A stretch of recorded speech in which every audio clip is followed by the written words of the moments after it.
teman-teman semua. Terima kasih sudah hadir dalam diskusi Kurawal hari ini. Sebelumnya, untuk yang belum kenal Kurawal, kami adalah organisasi filantropi keadilan sosial yang mendukung gagasan, inisiatif, dan upaya baru untuk memperkuat demokrasi di Indonesia dan Asia Tenggara. Nah, saya Indri, saya program officer di Yayasan Kurawal yang akan membantu memandu diskusi pada hari ini.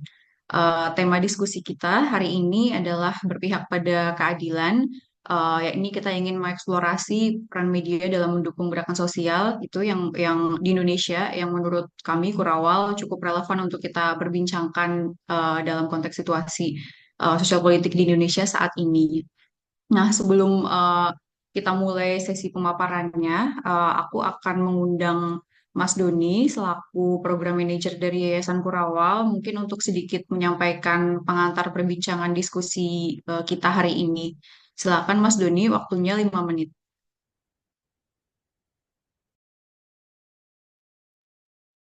Oke, terima kasih Indri. Eh, Selamat siang teman-teman yang sudah datang di hari Sabtu ini.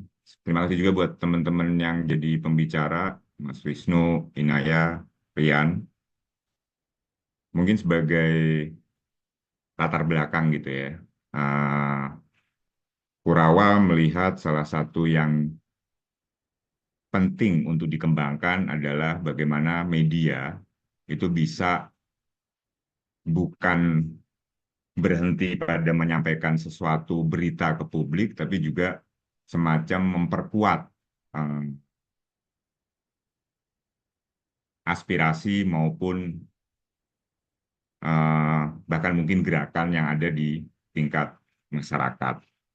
Nah, yang kita lihat selama ini eh, secara ekosistem banyak sekali tantangannya, dan sejak tahun lalu Kurawal sudah memulai melakukan semacam pertemuan yang kita sebut sebagai eh,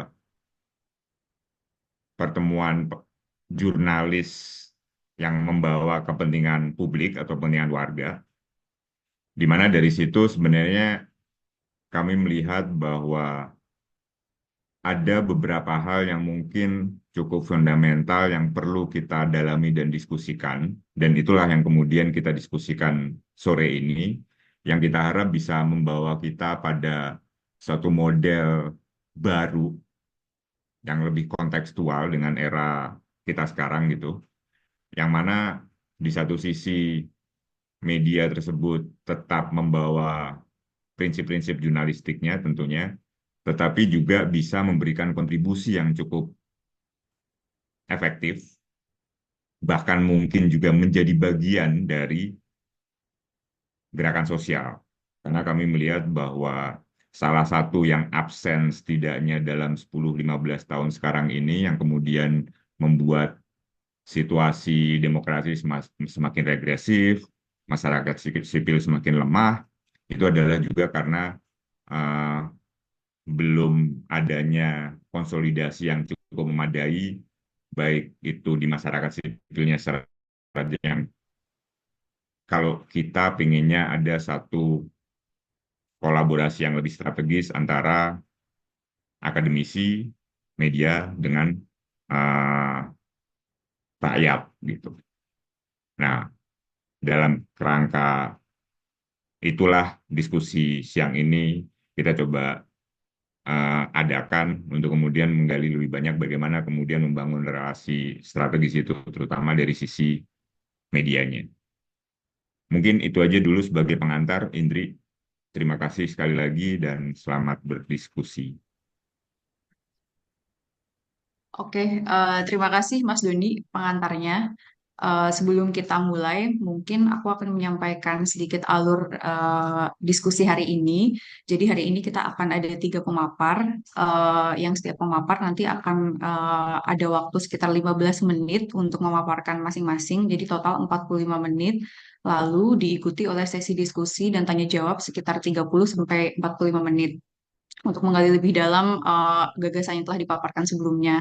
Nah, bagi teman-teman yang ingin bertanya, pertanyaannya bisa langsung dituliskan di kolom chat atau kalau ada teman-teman yang merasa pengen menyampaikan secara langsung gitu ya bisa mengaktifkan fitur raise hand atau nanti bisa tulis di chatnya kalau akan menyampaikan secara langsung begitu.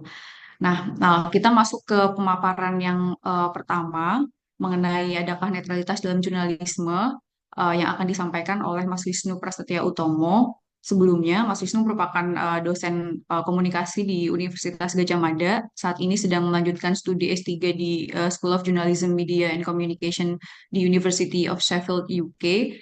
Sebelum jadi dosen, Mas Wisnu juga pernah bekerja sebagai peneliti media di Remo TV dan sekarang penelitian S3-nya berfokus pada kemunculan media-media baru di Indonesia di satu dekade belakangan dan bagaimana pengaruh media-media itu terhadap lanskap jurnalisme dalam era kemunduran demokrasi di Indonesia.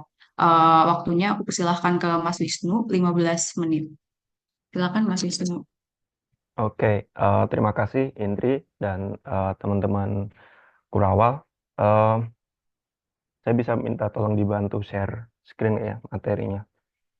Eh, Oke, Teman-teman Kurawal meminta saya untuk sharing tentang netralitas ya dalam jurnalisme dan saya coba akan selama 10-15 menit ke depan akan mencoba mendiskusikan sebenarnya ketika kita membicarakan netralitas dalam jurnalisme sebenarnya apa yang sedang kita diskusikan dan kenapa gagasan netralitas ini seringkali menjadi hambatan gitu bagi apa yang disebut sebagai keberpihakan media.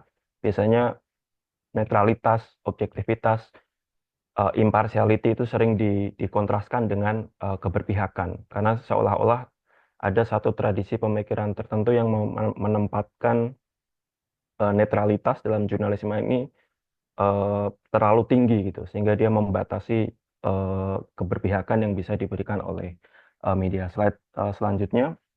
Nah, eh, ketika kita berbicara tentang netralitas, belum gerak ya slide-nya ya.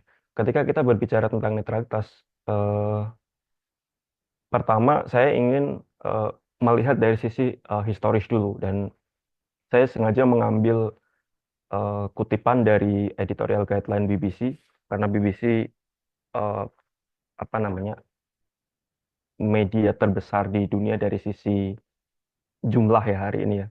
Dia punya banyak cabang di berbagai negara dan ini yang jadi salah satu titik bijak mereka bahwa bicara netralitas artinya adalah bahwa berita atau liputan jurnalistik itu harus merefleksikan semua pendapat dan tidak memihak pada satu sisi. Nah, ini menarik menurut saya karena kemudian kalau ditarik sedikit ke belakang gitu, ke diskusi tentang netralitas media, mula-mula gagasan ini muncul dan dipahami sebagai eh, kondisi di mana media atau jurnalis gitu itu non partisan dalam memberitakan aktor-aktor politik dan tindakannya. Jadi eh, jurnalis diharapkan fokus pada fakta dan tidak memberikan opini terhadap satu pihak. Sehingga itu yang mula-mula gagasan tentang netralitas munculnya di sana.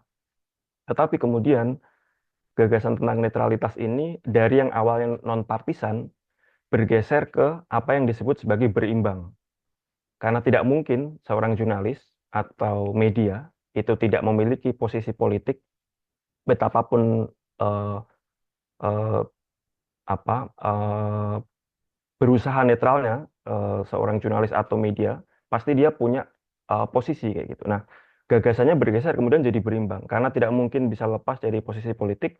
Kemudian jurnalis harus memberikan ruang yang sama untuk semua aktor yang diberitakan. Nah, ini yang kemudian jadi dasar bagi apa yang disebut sebagai cover both sides atau cover all sides. Kukira teman-teman jurnalis di sini jauh lebih paham ya tentang prinsip ini. Tapi dari sisi historis seperti itu ketika bicara tentang netralitas, karena nggak mungkin uh, melepaskan opini. Kemudian oke, semua aktor harus diberikan ruang yang sama dan berimbang. Ini yang kemudian jadi kelak kemudian jadi salah satu problem dalam jurnalisme menurut. Nah, eh, slide selanjutnya dalam konteks di Indonesia, eh, bagaimana kita memahami diskusi tentang netralitas itu tidak bisa kita lepaskan dari diskusi tentang bagaimana di era Orde Baru, slide selanjutnya, di era Orde Baru eh, ada periode di mana jurnalisme didepolitisasi, ada periode di mana jurnalisme tidak boleh punya afiliasi politik, yang itu kemudian memutus tradisi jurnalisme dibandingkan dengan era sebelum Orde Baru. Bisa digeser ke slide selanjutnya nggak ya? Nah, ada 3 kata kunci yang menjadi dasar bagi eh, jurnalisme di era Orde Baru. Pertama ada depolitisasi, kedua ada industrialisasi, ketiga ada profesionalisasi. Apa kaitannya dengan netralitas? Pertama, dalam konteks depolitisasi, seperti yang tadi saya sampaikan, di era Orde Baru terjadi pembabatan eh, media-media dan jurnalis-jurnalis kiri di awal kemunculan Orde Baru, dan setelah itu media-media yang punya afiliasi politik terhadap partai politik, terhadap organisasi masyarakat itu dilarang begitu, termasuk media-media juga dilarang untuk memberitakan isu-isu politik yang apa namanya mengawasi kekuasaan, kira-kira begitu. Nah, ini proses depolitisasi yang pelan-pelan membuat ada jarak antara media dengan isu-isu yang mereka beritakan kayak gitu. Nah, karena pada satu sisi terjadi proses depolitisasi, sementara di sisi lain terjadi proses industrialisasi ketika kemudian media di Indonesia tumbuh menjadi industri kayak gitu. Ciri-ciri menjadi industri salah satunya misalnya eh, media kemudian punya orientasi untuk mendapatkan profit gitu ya. Nah, ini salah satu ciri yang menurut saya kemudian jadi penting untuk dilihat, karena kemudian media menjadi industri yang komersial kayak gitu, sehingga mereka butuh eh, kondisi di mana mereka harus merumuskan norma, nilai, atau standar-standar yang ini berujung pada apa yang disebut di sini Daniel Dakide. Saya mengutip eh, disertasi Daniel Dakide. Menurut saya ini disertasi yang paling menggambarkan media di era Orde Baru, apa yang dia sebut sebagai profesionalisasi. Karena terjadi proses industrialisasi, kemudian pelan-pelan jurnalis ini menjadi profesional yang sebelumnya punya keberpihakan, sebelumnya punya sikap politik, sebelumnya sangat dekat dengan gerakan sosial, kemudian dibuat berjarak, dibuat jadi jenis profesi baru yang punya nilai, punya standar, termasuk tadi tidak boleh eh, tidak boleh bias, harus cover both sides, cover all sides. Ini menurutku jadi sesuatu yang menarik untuk dilihat. Sementara kalau kita bicara tentang berbagai problem dalam netralitas dan situasi jurnalisme yang muncul di era Orde Baru, kita kemudian akan muncul ke uh, slide selanjutnya, muncul ke beberapa problem ketika kita mendiskusikan tentang netralitas. Saya menyebut ada beberapa problem. Yang pertama problem struktural, yang kedua problem kultural. Pertama struktural. Ketika kita bicara tentang netralitas dalam jurnalisme, seringkali kita mengabaikan kondisi struktural, kondisi ekonomi politik media. Dalam konteks ini saya merujuk ke aspek kepemilikan media. Kenapa? Karena kepemilikan media dalam bentuk apapun gitu ya. Kalau mungkin dalam 1 dekade belakangan kita familiar dengan istilah oligarki begitu. Kepemilikan media pasti memunculkan bias. Karena kalau kita lihat dalam konteks kepemilikan media, ada yang bentuknya vertikal, ada yang bentuknya horizontal, ada yang diagonal. Vertikal itu misalnya apa namanya perusahaan media yang punya eh, perusahaan-perusahaan lain kayak gitu, atau horizontal perusahaan media yang punya banyak platform. Artinya eh, ada economic interest, ada political interest di sana yang tidak memungkinkan baik secara teoritis atau secara operasional gitu untuk membuat media menjadi netral. Belum lagi kalau kita bicara tentang afiliasi politik gitu, bahwa eh, mungkin kita bisa apa namanya dalam secara kasat mata gitu kita tidak melihat ada afiliasi politik, tetapi kita bisa merasakan bahwa dalam satu titik tertentu, baik media di Jakarta, di berbagai daerah itu selalu punya ikatan, selalu punya relasi, selalu berada dalam jejaring ekonomi politik tertentu yang tidak memungkinkan dia untuk bersikap netral. Nah, itu dalam konteks afiliasi politik dan itu dalam konteks struktural. Kemudian dalam konteks kultural, problem netralitas itu juga mengabaikan latar belakang dan bagaimana jurnalis memahami perannya. Ini saya mengutip dua studi yang eh, apa namanya melihat bagaimana sebenarnya jurnalis di Indonesia memahami perannya sendiri. Jadi ini survei terhadap wartawan-wartawan di Indonesia. Sudah agak lama memang 2011 dan 2016, tapi setidaknya bisa menjadi gambaran. Nah, ketika ditanya tentang latar belakang dan apa yang jurnalis di Indonesia pahami tentang perannya sendiri, ini beberapa jawaban yang mereka sampaikan gitu ya. Bahwa jurnalis harus mengadvokasi perubahan sosial, bahwa jurnalis harus mempromosikan toleransi dan keberagaman, bahwa jurnalis harus mendidik audiens, bahwa jurnalis harus mengawasi kekuasaan. Nah, cara memahami peran ini yang kemudian sebenarnya tidak memungkinkan apa namanya untuk bersikap netral tadi gitu. Nah, ini jawaban yang mayoritas gitu. Nanti saya akan diskusikan di beberapa slide ke depan kenapa kemudian netralitas ini jadi muncul dan jadi menghambat ketika kita mendiskusikan tentang keberpihakan media. Tapi secara kultural kira-kira seperti ini. Ini jawaban dari jurnalis sendiri, ini jawaban dari praktisi dari pelaku media sendiri. Slide selanjutnya. Nah, hal lain kemudian adalah ketika kita bicara netralitas, kita bicara eh, apa yang kemudian disebut sebagai false atau fake balance.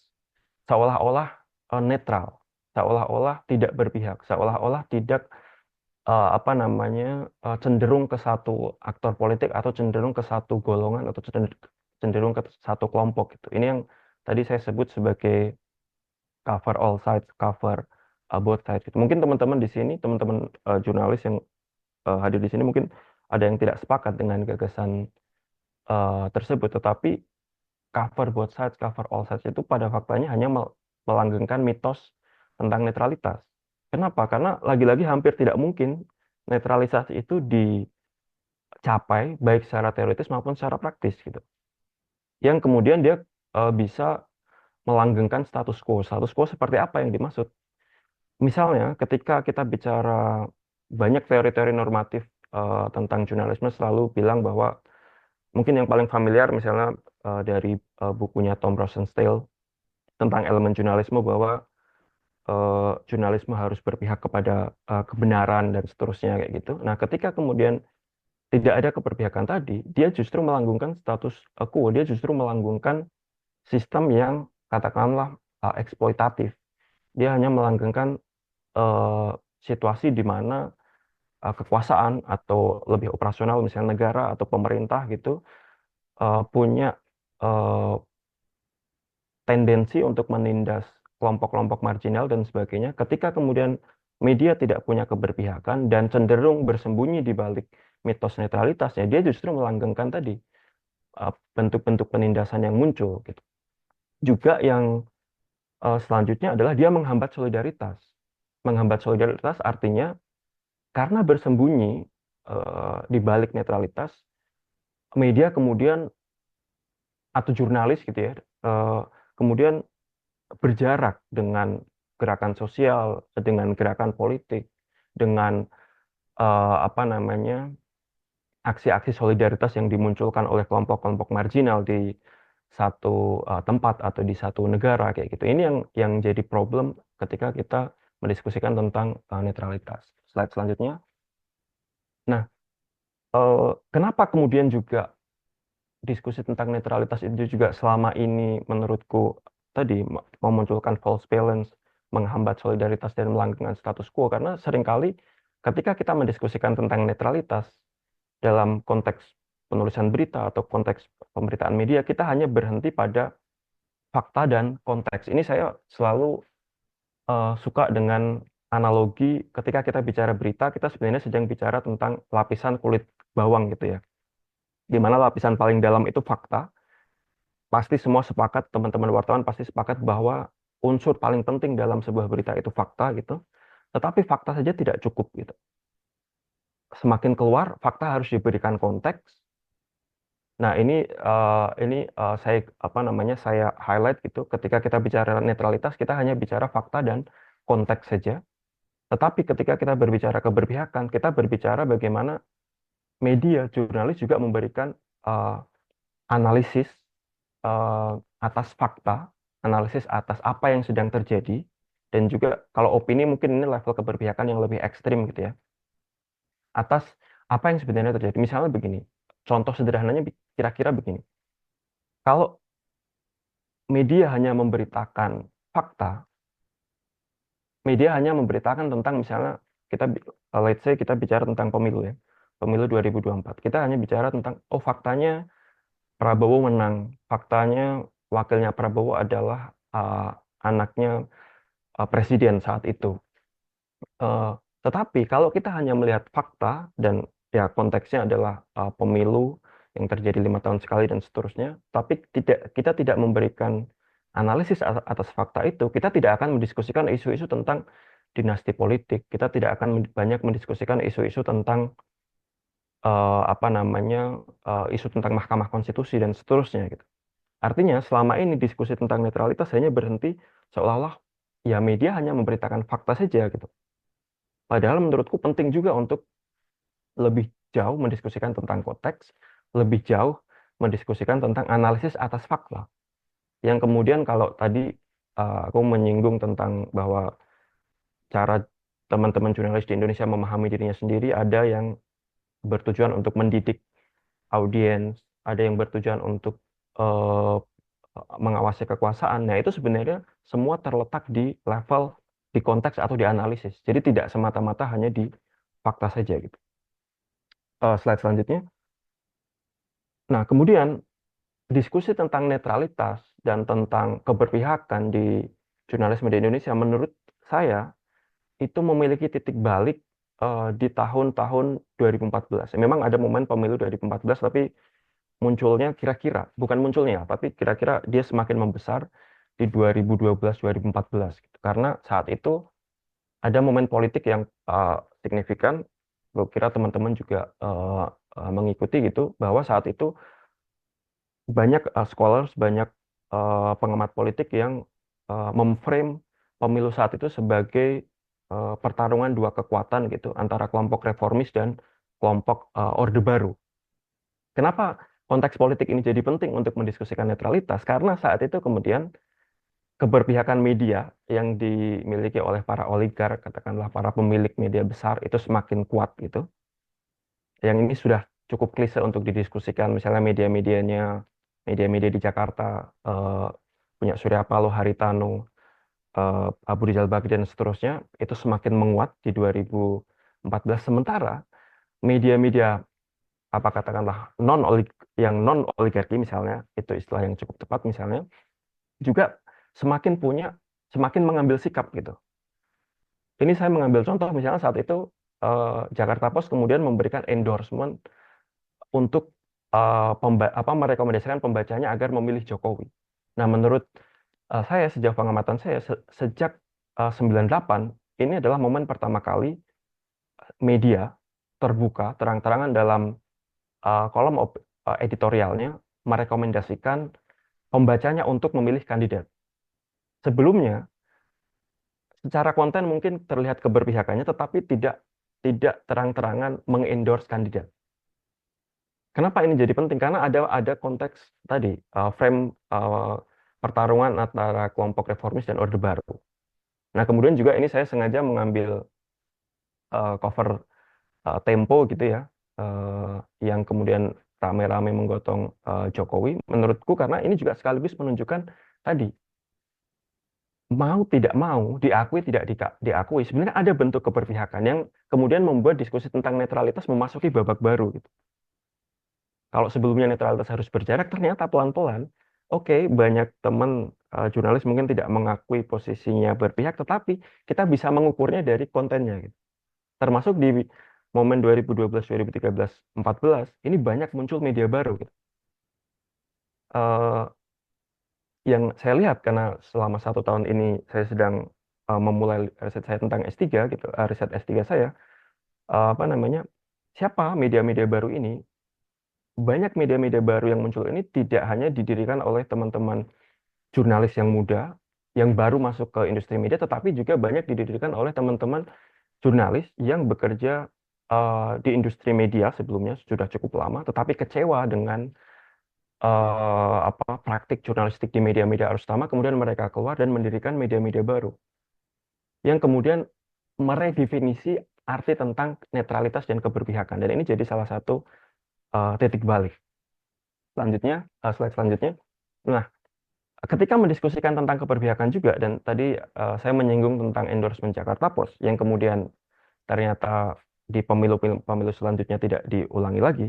eh, Kalau kita berkaca dari pengalaman di banyak negara di luar negeri itu ya, seperti di Amerika atau di Inggris, ini sengaja saya ambil 2 media yang sering dikutip di Indonesia gitu, sering dipakai rujukan oleh teman-teman media di Indonesia, satu dari New York Times, satu dari The Guardian. Setiap pemilu ada tradisi di politik di Amerika dan di Inggris gitu. Tentu tradisi politik yang agak berbeda dengan di Indonesia, tetapi yang ingin saya bilang adalah media-media di Amerika dan di Inggris setiap pemilu, mayoritas mereka selalu mengendorse kandidat politik. Ini misalnya New York Times di pemilu 2024, dia mengendorse Kamala Harris gitu, dan dia merekomendasikan pembacanya untuk mendukung memilih Kamala Harris. Sementara di The Guardian di pemilu Inggris bulan Juli kemarin juga merekomendasikan pembacanya untuk memilih Partai Buruh. Artinya apa? Eh, ini kita bicara tentang 2 media yang punya tradisi jurnalistik yang bagus gitu. Katakanlah kalau kita bicara tentang oke jurnalisme yang berkualitas, yang liputannya bagus, investigasinya bagus, 2 media ini punya itu dan mereka mengendorse kandidat politik. Mereka menunjukkan keberpihakan. Artinya saya pengen bilang bahwa netralitas, keberpihakan itu bukan hal yang tabu gitu, bukan hal yang dalam tanda kutip haram gitulah ya, kira-kira kalau pakai terminologi yang lebih religius gitu. Nah, slide selanjutnya, eh, lantas apa yang harus dilakukan sekaligus menutup presentasi gitu ya. Menurutku, selama ini diskusi tentang netralitas, dia menghambat kita untuk mendiskusikan isu-isu yang lebih jauh tentang isu-isu gerakan sosial, isu-isu tentang kemunduran demokrasi di Indonesia gitu. Karena selama ini ketika kita mendiskusikan keberpihakan, seolah-olah keberpihakan itu dipahami bahwa jurnalis berarti, oh kalau kita berpihak berarti kita melanggar prinsip dan etika jurnalistik dong. Padahal menurut saya sebenarnya enggak gitu.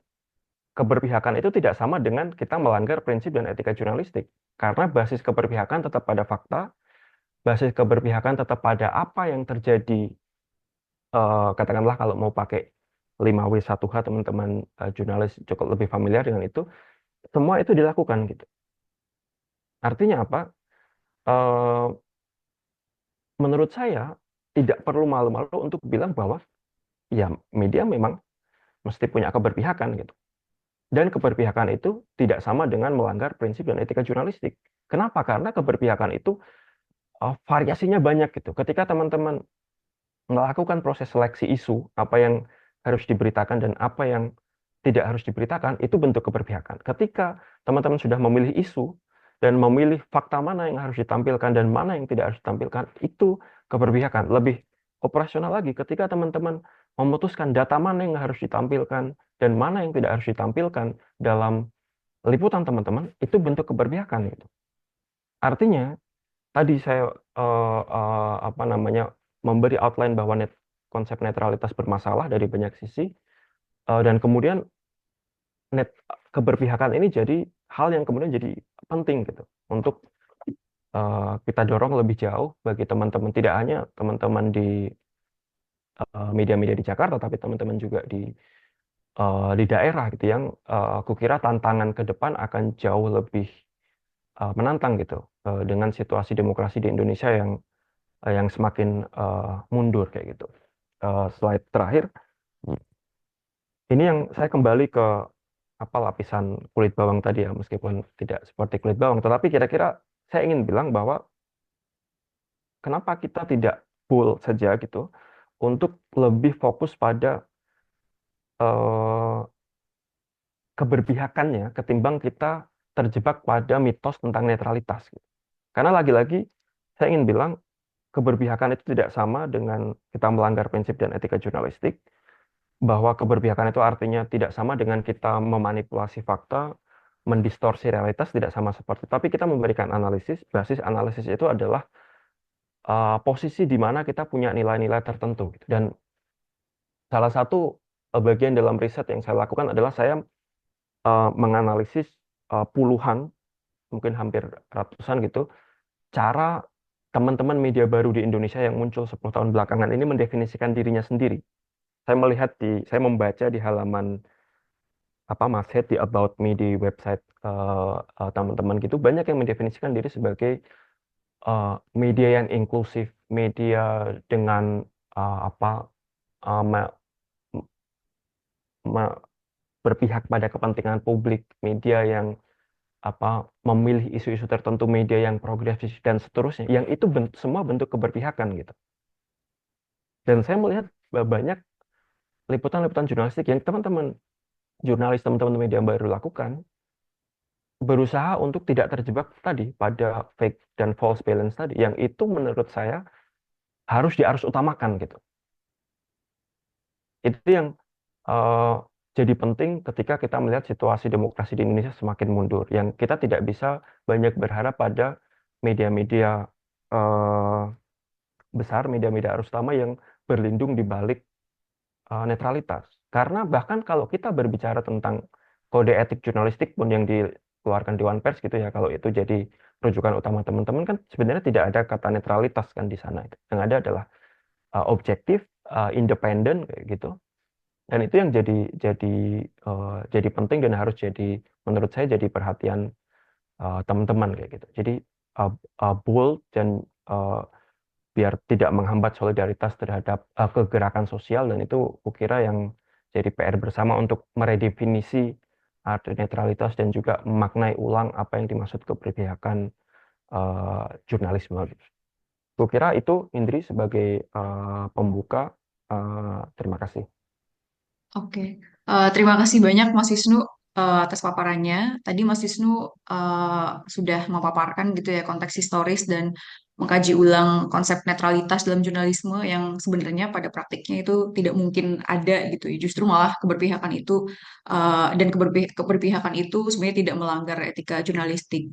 Nah, kita akan melanjutkan diskusinya dengan mengeksplorasi lebih dalam sebenarnya mengapa keberpihakan menjadi aspek penting gitu dalam konteks demokrasi di Indonesia, serta mungkin bagaimana media, salah satunya media gitu ya, bisa menjadi bagian dari upaya ini. Pemaparnya akan disampaikan oleh Mbak Inaya Rahmani. Mbak Inaya merupakan dosen ilmu komunikasi FISIP Universitas Indonesia. Sekarang juga sedang menjabat sebagai Direktur Asia Research Institute, Asia Research Center di Universitas Indonesia. Fokus Mbak Inaya juga berkutat pada ilmu-ilmu sosial, ketimpangan sosial, dan perkembangan demokratis. Juga selain itu juga meneliti peran media sosial dan media massa dengan hubungannya dengan perkembangan demokrasi di Indonesia. Aku persilakan waktunya Mbak Inaya 15 menit. Silakan. Mbak Terima Inaya masih kasih. mute. Terima kasih Indri dan teman-teman Kurawal untuk waktu yang udah dikasih untuk presentasi ini. Senang dengar paparannya Mas Wisnu dan saya juga penasaran apa yang akan disampaikan Bang Rian setelah ini. Mungkin saya mulai sedikit dengan cerita ya, story, karena kita hari ini membicarakan produk jurnalisme, proses produksi jurnalisme, kita merefleksikan posisi sosial kita di dalam ketimpangan yang lebih luas di demokrasi Indonesia, di mana oligarkinya sedang konsolidasi, sementara masyarakat sipilnya em, selama 20 tahun terakhir pasca reformasi jauh lebih banyak tantangan em, Nah, sekitar tahun 2000, pekerjaan pertama saya itu wartawan. Sebagai mahasiswa, saya magang di sebuah surat kabar di Jakarta. Lalu tahun 2022 itu saya kerja di pelatihan jurnalisme televisi. Mungkin di sini ada teman-teman yang salah satu batch pertama pelatihan profesionalisasi jurnalis televisi yang bisa melakukan pekerjaannya dalam situasi konflik sehingga mendukung proses demokratisasi di Indonesia. Mentor saya saat itu bernama Imelda Reynolds, dia wartawan BBC dan pengetahuan, pengalaman, dan keterampilan produksi berita, saya pertama kali itu dididik dalam tradisi penyiaran publik. Tahun 2009, ketika saya sedang sekolah, em, pembimbing saya mengatakan pekerjaan jurnalisme dan pekerjaan akademisi itu sebetulnya sangat mirip.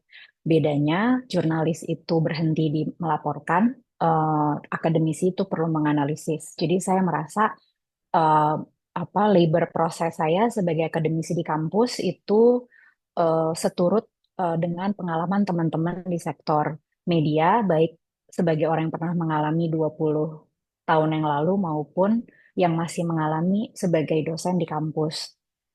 Kenapa saya pilih istilah neoliberal?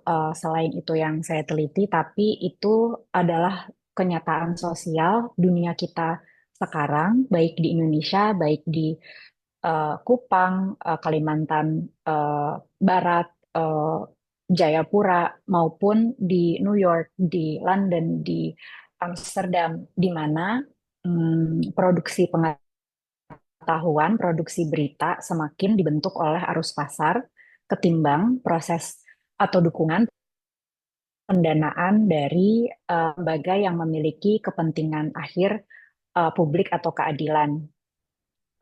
Kasarnya terjadinya sejak tahun 80-an untuk proses neoliberalisasi ini di mana em, para pekerja itu semakin dituntut untuk bersifat kewirausahaan dan negara memiliki tanggung jawab yang semakin kecil untuk menyediakan pelayanan kesehatan, pendidikan, perumahan tanpa terkecuali. Di Indonesia terasa di rumah sakit swasta, di air kemasan, di kompleks perumahan, di rusun, apartemen di daerah-daerah urban, tapi juga perubahan kepemilikan tanah di daerah rural. Um, dan sangat terasa di generasi muda yang setelah Omnibus Law semakin terlegitimasi kerentanan pekerjaannya. Dan penghidupan masa depan itu semakin ada di tangan individu ketimbang di tangan pemerintah. Saya memberi gambaran ini karena social justice journalism menurut saya yang berpihak pada ketidakadilan, berpihak pada perasaan, memberi cerita ya bagi orang yang mengalami kerentanan, mengalami pemiskinan, kalau lahir dari keluarga yang tidak memiliki pendapatan tinggi, maka seterusnya memiliki hambatan akses pendidikan, akses ke sektor kesehatan, dan lainnya secara sistematis. Social justice journalism ini bukan hanya idealisme untuk saya, tapi saya mau berargumen bahwa dalam dunia post-truth, disinformasi, di mana kepercayaan publik terhadap media profesional, media arus utama, media besar gitu yang terinstitusionalisasi, yang mengatakan dirinya objektif, berimbang, itu semakin rendah. Bahkan realitanya bisnis media besar di Indonesia itu juga semakin ditopang oleh sektor-sektor ekstraktif karena perhatian publik, pengguna media sosial, pengguna media digital itu semakin tinggi di sumber-sumber pemberitaan alternatif dari platform pesan instan maupun media sosial secara lebih umum seperti Instagram, TikTok, Facebook, dan lainnya relatif atas segmentasi. Slide berikutnya. Jadi ada argumen argumen kalau masih mau bertahan untuk produksi berita di era digital di mana yang buka informasi, akses berita, cari pengetahuan tentang kondisi-kondisi lokal dan nasional dan juga global itu adalah orang-orang yang sangat melek media, bisa ikut memproduksi konten media dan membuka media dari mana-mana dari ponsel pintarnya. Jadi konsep netralitas atau keberimbangan atau peran jurnalis itu perlu dilihat dalam realita neoliberal pada saat ini. Dan konteks neoliberal ini juga penting karena nggak cuma di Indonesia aja demokrasi itu mendapat em, tantangan karena ada peningkatan otoritarianisme, tapi di negara-negara maju atau negara dengan demokrasi mapan seperti Amerika Serikat, seperti Prancis, seperti Belanda pun juga mengalami peningkatan popularitas politisi sayap kanan dengan narasi-narasi eh, anti imigran, anti kelompok agama minoritas, anti Muslim, anti mm, anti eh, anti em, kelompok liberal karena semakin tingginya ketimpangan yang membuat sebagian orang yang di masa lalu merasa punya akses, punya privilege, punya keistimewaan untuk dapat penghidupan yang layak, kemudian harus bersaing dalam pekerjaan dengan orang-orang yang kulitnya, kepercayaannya, bahasanya beda. Dan kondisi ini perlu dilihat dengan hati-hati karena politisi sayap kanan, populis-populis sayap kanan itu pinter banget menggunakan cerita-cerita, story worlds, narratives, storytelling dengan mengeksploitasi perasaan termarginalisasi sekelompok orang dengan efek divisive, dengan efek menjadikan ada permusuhan, polarisasi supaya mereka sendiri menang dalam pemilu atau pemilihan presiden. Di Asia ada Modi, to some extent kita juga mengalami itu dengan pemilihan kepresidenan yang lalu, dua tiga rezim yang berikutnya dan majunya Prabowo pada era sekarang. Dialami juga oleh nasionalisme kulit putih di bawah Trump, dialami juga di Perancis di bawah Lapang.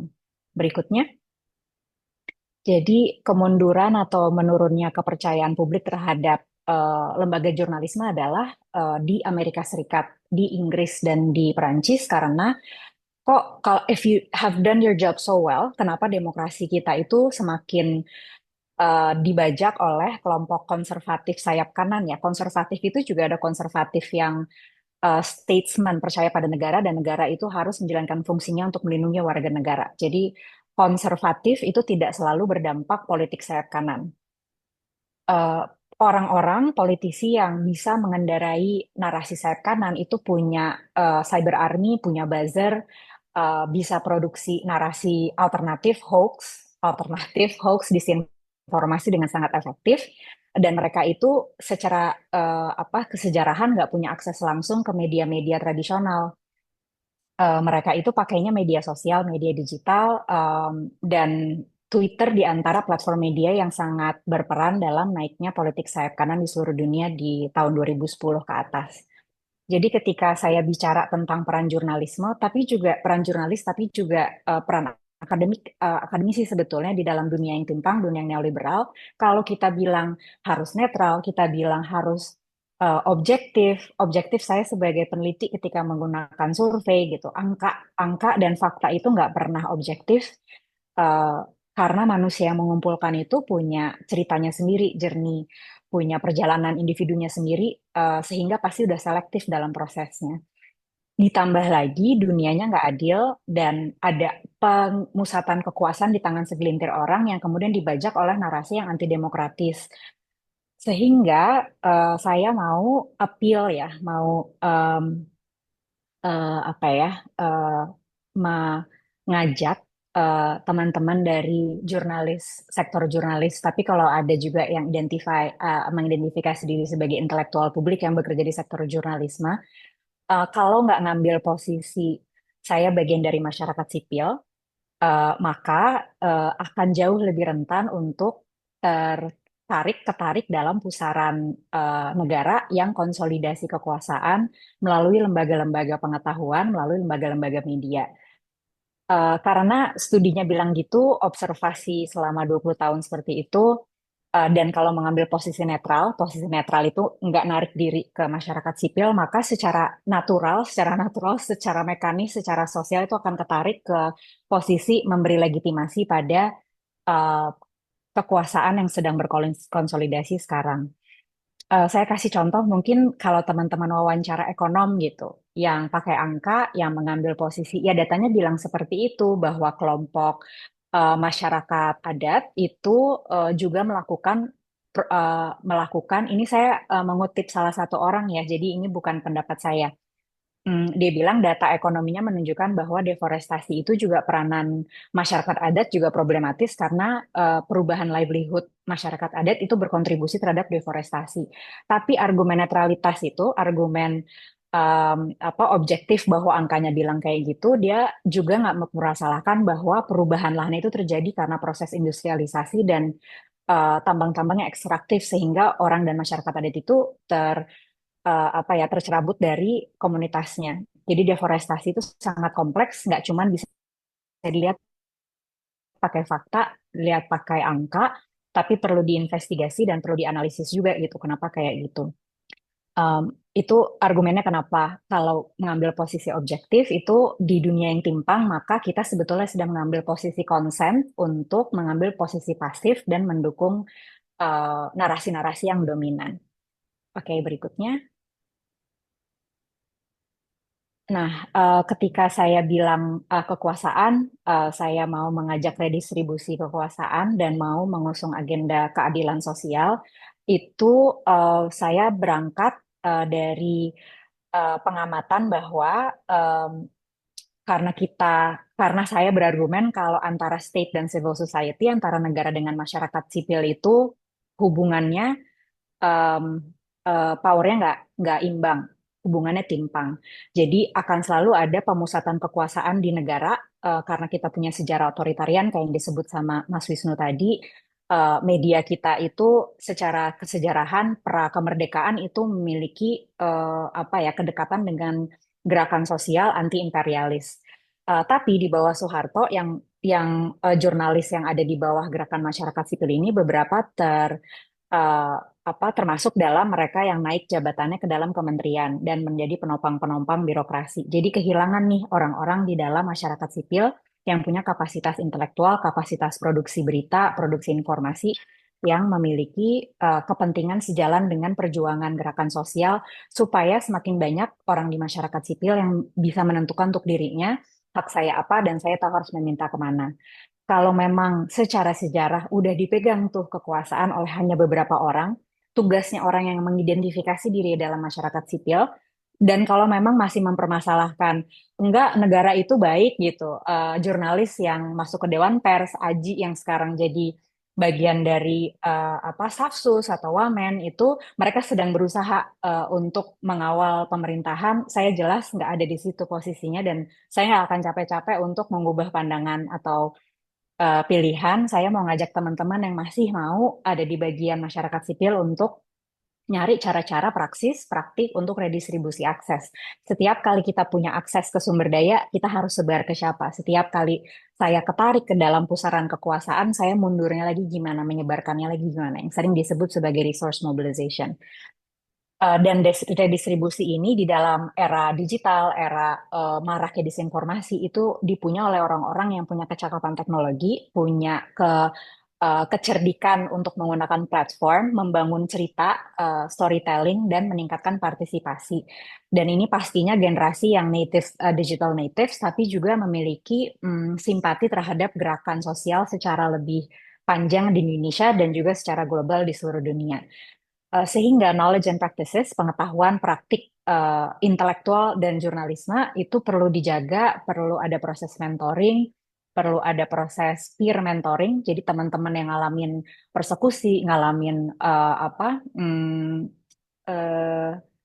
hacking itu sharing pengetahuan di dalam platform yang lebih aman dan kalau bisa punya platform yang aman, yang secure secara digital, secara bersama-sama, secara kolektif supaya sumber daya ditaruh di tengah gitu. Karena udah jelas kalau ngambil posisi berseberangan dengan negara, kita pasti akan harus terus mereproduksi narasi masyarakat sipil dan pasti akan mengalami serangan-serangan secara reguler, baik secara melalui undang-undang yang resmi maupun melalui hacking. Jadi posisi yang mau saya argumenkan adalah menjadi jurnalis berkeadilan sosial, social justice journalism yang peka terhadap kekuasaan dan mau melakukan redistribusi itu harus terus mengkonstruksi narasi, mengkonstruksi berita-berita, eh, mengkonstruksi cerita berdasarkan pengalaman orang-orang yang mengalami, pengalaman orang-orang yang di luar kekuasaan, yang nggak ada akses kekuasaan, sehingga mereka juga bisa masuk ke dalam narasi yang lebih besar. Sehingga saya setuju dengan pandangan Mas Wisnu tadi, ini harus utamakan, dan ini cara-cara untuk mengharus utamakannya, terutama menggunakan leverage media digital yang notabene juga tidak dipunyai oleh media-media besar, media tradisional, media surat kabar yang kemudian bertransisi dalam dunia digital karena kaget ya dengan senjakala jurnalisme. Berikutnya, saya tutup karena udah overtime bahwa masalah mendasar yang mau saya angkat dalam kesempatan ini adalah bahwa negara itu dan oligarki konsolidasi jauh lebih cepat daripada masyarakat sipil. Itu satu. Yang kedua, aliansi sharing sumber daya, mobilisasi sumber daya untuk orang-orang, aktor dan organisasi media, organisasi jurnalisme, dan juga mereka yang di kampus perlu dilakukan nggak cuma dalam taktik jangka pendek dari krisis ke krisis, dari persekusi ke persekusi, tapi juga kita perlu bangun narasi bersama-sama, imajinasi karena dia realitanya nggak ada mengenai posisi kita dalam gerakan sosial itu apa, demokrasi yang berkeadilan sosial, socially just demokrasi apa yang kita mau sama-sama, itu harus secara reguler dilakukan di sektor jurnalisme, tapi juga di kampus dan gerakan sosial yang lebih luas. Makasih, sorry aku over 2 menit ya Indri, aku balikin ke Iya. moderator. Oke, terima kasih Mbak Inaya. Tadi cukup menarik karena dalam paparannya juga memunculkan gagasan yang menurut saya baru gitu ya bagi saya tentang social justice journalism. Mbak Inaya juga membantu tadi mengingatkan kembali kalau sebagai jurnalis ataupun intelektual publik, apa namanya, kita juga bagian dari masyarakat sipil. Dan terakhir barusan menekankan pentingnya usaha membangun imajinasi organik gitu ya untuk membentuk aliansi jangka panjang antar berbagai pihak termasuk media, institusi akademik dan lainnya.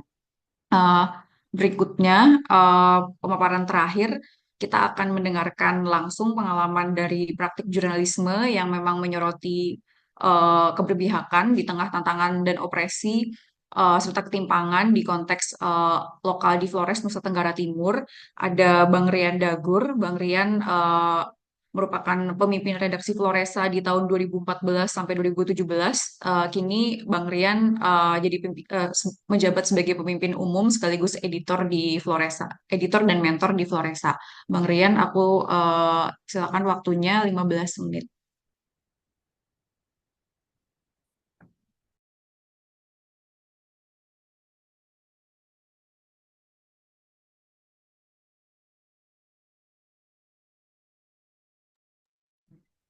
Selamat sore Mbak Indri, dengar ya suara saya? Sorry, kedengaran jelas. Oke, baik. Selamat sore semuanya, selamat sore juga untuk teman-teman Kerawal ya, juga untuk Mas Wisnu sama Mbak Inaya. Saya diminta oleh teman-teman Kerawal untuk sharing tentang Floresa ya, tentang bagaimana kami selama ini mencoba mempraktekkan jurnalisme yang berpihak pada kepentingan publik gitu. Nah, saya sengaja memasang foto pemerintah kami di awal slide ini gitu. Kebetulan ini adalah Heri Cabut yang pada 2 Oktober lalu dipukul oleh aparat gitu ya, waktu dia meliput aksi di Pocoleok, itu lokasi program di Flores. Dan sayangnya pelakunya itu selain aparat juga ada wartawan gitu ya. Dan hari ini dia sedang diperiksa di Polres Manggarai begitu, sebagai follow up dari laporan yang disampaikan ke Polda NTT itu. Saya terima kasih sekali ke Mas Wisnu sama Mbak Inaya gitu ya, yang tampaknya memperkuat posisi kami gitu ya dalam kerja-kerja selama ini begitu, yang memang sejak awal kami tegaskan kami berpihak pada kepentingan publik gitu. Nah, paparan saya nanti akan fokus pada beberapa poin gitu ya. Yang pertama soal semangat Flores sejak awal begitu. Lalu bagaimana kami memilih hadir di Flores dengan konteks yang ada begitu ya. Lalu nanti bagaimana kami juga terlibat dalam kasus di Pocoleok begitu yang sejak 3 tahun lalu kami beri perhatian begitu. Lalu saya juga nanti akan sampaikan sejumlah poin tentang dampak dari upaya kami dan nanti juga kesimpulan bagian akhirnya. Sedikit sekilas tentang Floresa. Floresa berdiri pada 2014. Ini adalah sebuah media gitu yang didirikan oleh sekelompok kecil gitu ya, jurnalis, aktivis dan periset gitu ya, yang kala itu basis di Jakarta gitu. Nah, waktu itu niatnya adalah berkontribusi untuk kampung halaman, dan kami membahasakannya dengan pulang kampung tanpa mesti pulang kampung gitu ya. Artinya ingin tetap terhubung sama Flores begitu walaupun kami ada tempat lain gitu. Nah, tapi sekarang Floresa sudah berbasis di Labuan Bajo gitu dan Ruteng ya di Flores Barat gitu. Eh, dan kami sekarang memang fokus banyak meliput isu-isu di wilayah Flores gitu ya. Selain juga di wilayah di NTT gitu. Nah, kami awalnya itu memang sama sekali nggak ada pendanaan begitu tuh, dan bekerja basis sukarela gitu ya. Kami dulu terhubung dengan teman-teman wartawan yang basisnya di Flores gitu, dan kami mengolah kontennya di Jakarta gitu ya. Eh, Lalu kemudian sejak 2 tahun lalu kami dapat dukungan dari sejumlah pihak begitu untuk operasional liputan ya, dan juga untuk hal-hal lain. Nah, ini sebetulnya timnya perpaduan dari jurnalis yang di Flores, juga tim yang juga ada tempat lain ya, tidak hanya di Flores gitu. Nah, kami sebetulnya dulu muncul gitu ya, muncul dari 2015 itu berangkat dari situasi keprihatinan dengan kondisi di Flores yang sejak 2000 tahun 2000-an gitu ya, menjadi sasaran berbagai proyek pembangunan gitu ya. Ada ada pertambangan gitu ya, lalu kemudian juga muncul pariwisata gitu, juga dengan sekarang energi lewat geothermal gitu. Nah, kami melihat bahwa hampir semua keputusan itu dirancang di pusat gitu ya, lewat berbagai perpres gitu ya, juga keputusan menteri gitu, dan tidak ada pelibatan warga Flores gitu. Contohnya misalnya penetapan sebagai Pulau Panas Bumi 2017 itu ditetapkan di Jakarta gitu, dan kami semua bingung di sini bahwa kenapa tiba-tiba diangkat sebagai Pulau Panas Bumi gitu ya. Dan semua ini mengklaim membawa kemajuan untuk daerah kami gitu ya, yang dikenal miskin dan tertinggal gitu. Dan warga di NTT gitu ya, hampir semuanya mengamini bahwa ini demi kebaikan kita semua gitu ya, dan dipandang sebagai bentuk kebaikan negara gitu. Apalagi Jokowi sering ke ini ya, ke Labuan Bajo gitu ya. Sehingga kemudian dianggap sebagai berkah lah untuk kami gitu. Tapi tidak banyak yang melihatnya dengan kritis ya, tentang siapa sih yang diuntungkan dari semua ini gitu, dan tentang soal-soal yang muncul, ada penyangkalan hak masyarakat adat gitu ya, ada peminggiran, juga ada peralihan peralihan wilayah-wilayah hutan gitu menjadi lokasi proyek gitu. Nah, ini sedikit peta tentang investasi di Flores gitu ya, yang makin marak sekarang ini gitu. Ada panas bumi gitu ya, di 21 titik di Flores, juga ada proyek-proyek yang di pusat di Labuan Bajo gitu. Nah, kami melihat bahwa eh, pada satu dekade lalu gitu ya, di NTT media massa umum basisnya di Kupang gitu ya. Eh, Tetapi sekarang ini makin banyak muncul media gitu, tetapi tidak dilihat dengan semakin kuatnya konsen pada isi publik gitu. Ya. Nah, juga berita-berita dominan kami sebut sebagai corong penguasa gitu ya. Sehingga yang muncul itu apa kata pejabat, apa kata Paulinas gitu, dan kurang sekali merekam soal-soal yang ada di tengah masyarakat gitu. Nah, sehingga ada anggapan bahwa media menjadi humasnya pemerintah gitu. Konten juga kami melihat sebagai konten yang clickbait ya, melayani apa yang disukai publik, bukan apa yang dibutuhkan oleh pembaca gitu ya. Juga soal lain adalah tidak ada upaya untuk menggali soal-soal yang sebetulnya sangat krusial gitu ya, dan tidak melihat setiap peristiwa itu dalam konteks yang lebih struktural gitu, dalam hal kaitannya dengan kekuasaan politik gitu. Lalu juga kami melihat bahwa ada kurang penampingan terhadap wartawan gitu ya, sehingga berita-berita yang muncul pun lebih banyak soal-soal yang memang yang sedang ramai dibicarakan ya, bukan soal-soal yang penting untuk publik. Nah, di sisi lain kami melihat bahwa elemen sipil di Flores sangat sangat lemah gitu ya. kampus misalnya, ya, juga bahkan apa ya, walaupun banyak kampus gitu di berbagai kabupaten gitu, tapi tidak banyak memberi konsen pada soal-soal sosial gitu. Nah, NGO juga tidak banyak yang apa di Flores, dan banyak NGO kayak hanya cabangnya aja yang ada di sini gitu, ya. Di sisi lain, eh, lembaga agama gitu ya, karena Flores ini adalah daerah apa hampir semua Katolik gitu, tetapi kami melihat bahwa lembaga agama gitu ya tidak banyak memerankan peran sebagai pengawal gitu ya, pengawal berbagai proyek yang ada di sini. Dan dalam beberapa kasus misalnya gereja Katolik kami melihat menjadi bagian dari gerbong kekuasaan dan kekuatan modal gitu. Nah, contoh misalnya tahun 2020 atau sebelumnya gitu, waktu itu Uskup Ruteng gitu ya sempat menyurati Presiden Jokowi untuk meneruskan proyek geothermal di apa di Manggarai Barat gitu ya. Ketika waktu itu warga sendiri menentang proyek itu gitu. Kami melihat bahwa lembaga-lembaga agama pun yang kami harapkan seharusnya berada pada pihak warga gitu ya, malah juga menjadi bagian dari kekuasaan gitu. Gitu. Nah, terus yang berikutnya itu masyarakat juga belum memiliki kepedulian pada soal-soal yang muncul ya. Ada yang bergerak gitu ya, ketika masalah sudah ada di kampungnya gitu ya. Nah, akar soalnya menurut kami adalah monopoli informasi oleh penguasa ya. Kurangnya asupan informasi alternatif gitu ya melalui media gitu. Karena memang media umumnya hanya fokus pada narasi-narasi versi kekuasaan gitu. Lalu juga melempemnya peran lembaga legislatif ya, yang seharusnya menjadi penyambung apa suara warga gitu. Nah, di Flores misalnya hampir nggak ada apa ya suara anggota dewan gitu ya yang merespon serius soal-soal yang dihadapi warga. Nah, saya ingin masuk ke contoh kasus di Pocaleok ya. Ya. Nah, kami menemukan bahwa apa yang tadi saya jelaskan tentang konteks di Flores itu sedang ada di sana gitu ya. Nah, ini adalah proyek geothermal perusahaan PLTPU Lumbu yang bagian dari PSN ya, apa di Flores gitu.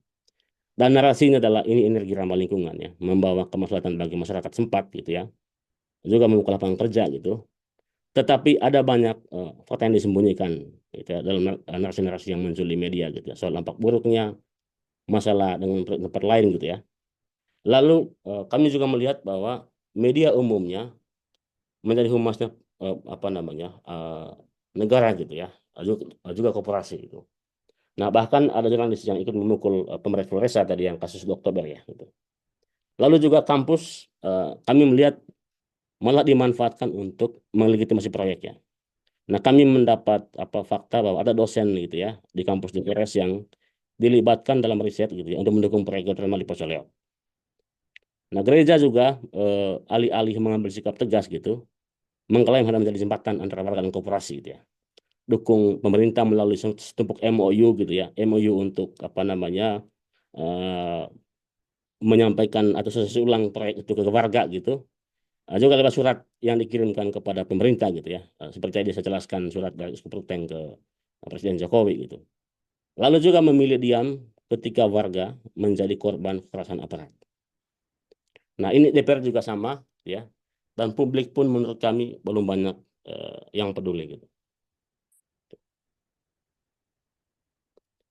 Nah, di tengah kondisi kayak seperti ini gitu, Floresa mengambil sikap untuk pertama itu menegaskan atau menjaga marwah jurnalisme ya, ya. Karena bagi kami ini menjadi penting dalam negara demokrasi gitu ya.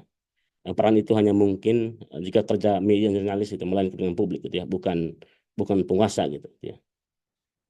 Lalu kami juga melihat bahwa jurnalisme tidak melayani kekuasaan, tapi menjadi pengontrol, pengawas, karena penguasa gitu ya selalu berpotensi untuk menyalahgunakan kekuasaannya.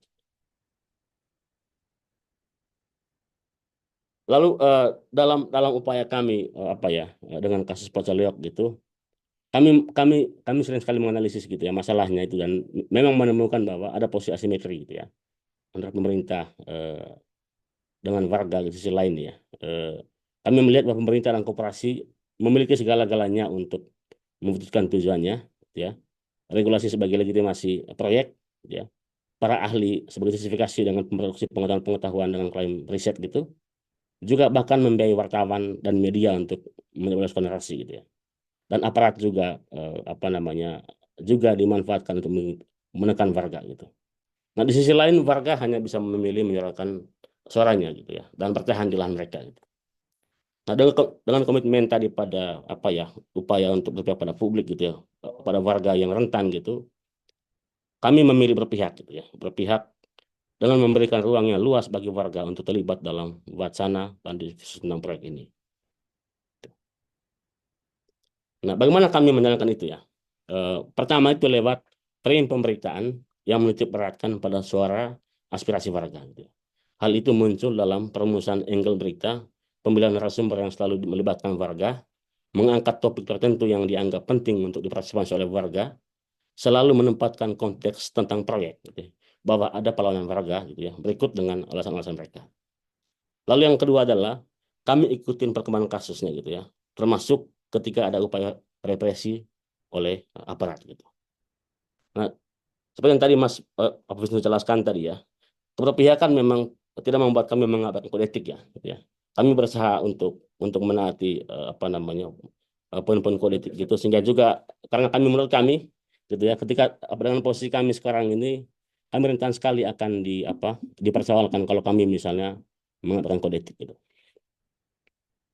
Nah, ini beberapa contoh konten kami gitu ya tentang bagaimana kami apa namanya itu ya mengangkat suara warga di lokasi proyek gitu ya. Soal apakah ini proyek aman untuk mereka gitu ya.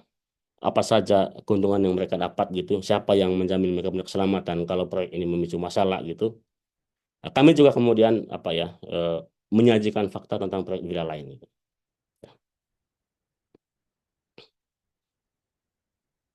Nah, kami juga mengungkap fakta ini ya dengan cara meliput lokasi proyek geothermal di Flores dan lainnya seperti di Sokoria di Ende dan di Mataloko di Kabupaten Ngada gitu. Nah, ini adalah dua liputan Floresa gitu. Waktu itu kami sengaja mengunjungi dua lokasi proyek di Mataloko sampai Sokoria dan kami merekam seperti apa kondisi yang ada di sana gitu. Gitu. Lalu juga apa namanya? Kami juga ikut dalam sejumlah pertemuan warga dengan perusahaan dan pemerintah gitu. Dan dalam setiap konten yang kami publikasi itu kami fokus untuk menyuarakan apa sih apa suara-suara warga di Pocolok gitu ya. Nah, di berita bagian kiri misalnya, ini adalah berita tentang satu pertemuan di dekat PLTP Ulumbu gitu. Dan waktu itu warga yang tinggal di dekat PLTP itu ya mengangkat mereka punya cerita tentang janji-janji persahabatan yang dulu diabaikan gitu ya. Nah, waktu itu kami menulis berita yang mengutip statement warga bahwa janji-janji persahabatan dulu itu kemudian nggak dilaksanakan gitu. Nah, lalu juga di berita yang kanan ini waktu peresmian PLTP Sokoria di Ende gitu, kami waktu itu mengangkat cerita bahwa pemilik perusahaan ini punya masalah di tempat lain gitu ya. Nah, kami sedang mau bilang ke warga di Flores bahwa perusahaan ini gitu ya, dia punya soal di tempat lain gitu ya. Lalu juga dalam beberapa laporan juga kami mengkritisi ini ya, mengkritisi sikap elemen sipil gitu ya. Nah, ketika tahun lalu Uskup Ruteng mengeluarkan surat gembala, dia omong tentang ekologi integral gitu ya. Waktu itu kami mewawancarai warga di Pocoleok gitu, bagaimana mereka menanggapi surat gembala itu gitu ya. Dan mereka bilang bahwa sikap kami menolak geothermal adalah juga bagian dari upaya mewujudkan ekologi integral gitu. Ya. Lalu juga kemudian kami juga waktu itu menginvestigasi tentang dosen di satu kampus di Ruteng gitu yang dipakai atau dimanfaatkan oleh PLN gitu untuk membuat riset di PLTP Lumbu gitu ya, yang kemudian dipakai untuk melegitimasi proyek itu gitu. Nah, kami juga sempat juga mengangkat tulisan yang mengkritisi konflik di internal GMNI gitu ya tentang sikap ketuanya yang mengklaim netral dalam kasus Pocolok gitu. Dan kami waktu itu kemudian memuat statement dari anggota GMNI gitu yang mengkritisi sikap dari ketuanya gitu. Nah, selain lewat pemberitaan gitu ya, Floresa juga memilih bekerja sama dengan berbagai pihak ya di Flores ya. Dengan NGO misalnya, kami terlibat dalam kerjasama kolaborasi dengan sejumlah NGO yang mengadvokasi warga Pocoleok. Ada Sang Spirit di Labuan Bajo, gitu ya, ada Fahli NTT, ada Jaktam dan lain. Juga dengan kelompok kaum muda gitu, yang sekarang ini sudah banyak bertumbuh di Flores, gitu ya. Nah, ada banyak kelompok kaum muda yang konsen pada isu literasi gitu ya, isu seni gitu. Nah, di Ruteng misalnya ada rumah baca aksara gitu ya, yang dalam beberapa tahun terakhir juga mengerjakan banyak ini ya, banyak video dokumentasi gitu tentang kasus Pocoleok, gitu ya. Nah, kami juga di Floresa juga bekerja sama dengan kaum muda di Pocoleok gitu ya. Nah, sejak tahun lalu kami melatih mereka untuk menulis gitu ya, menulis berita gitu ya. Dan cukup banyak laporan kami itu yang dikerjakan oleh warga sendiri dan kami kemudian mengolah lagi untuk dimuat di website Floresa. Nah, kami melatih beberapa warga Pocoleok juga dalam pengambilan foto dan video gitu. Nah, di sisi lain dengan konteks tadi ya bahwa banyak wartawan di Flores gitu yang tidak konsen pada isu publik, kami juga sejak tahun lalu itu membuat pelatihan-pelatihan di Flores gitu, yang juga melibatkan wartawan media lain gitu ya. Nah, kami sama-sama mendiskusikan tentang bagaimana seharusnya peran jurnalisme gitu dalam konteks di Flores gitu. Lalu kami juga tahun ini membuat satu kanal di web Floresa itu yang menjadi ruang bagi sekolah dan kampus untuk menulis gitu ya di Floresa gitu ya. Nah, waktu itu kami menyebutnya kolaborasi gitu ya, kolaborasi literasi dan aksi.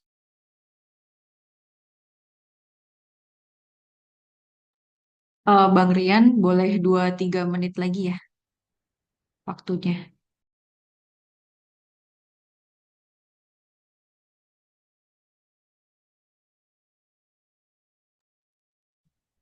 Eh, Bang Rian sepertinya koneksinya kurang stabil ya.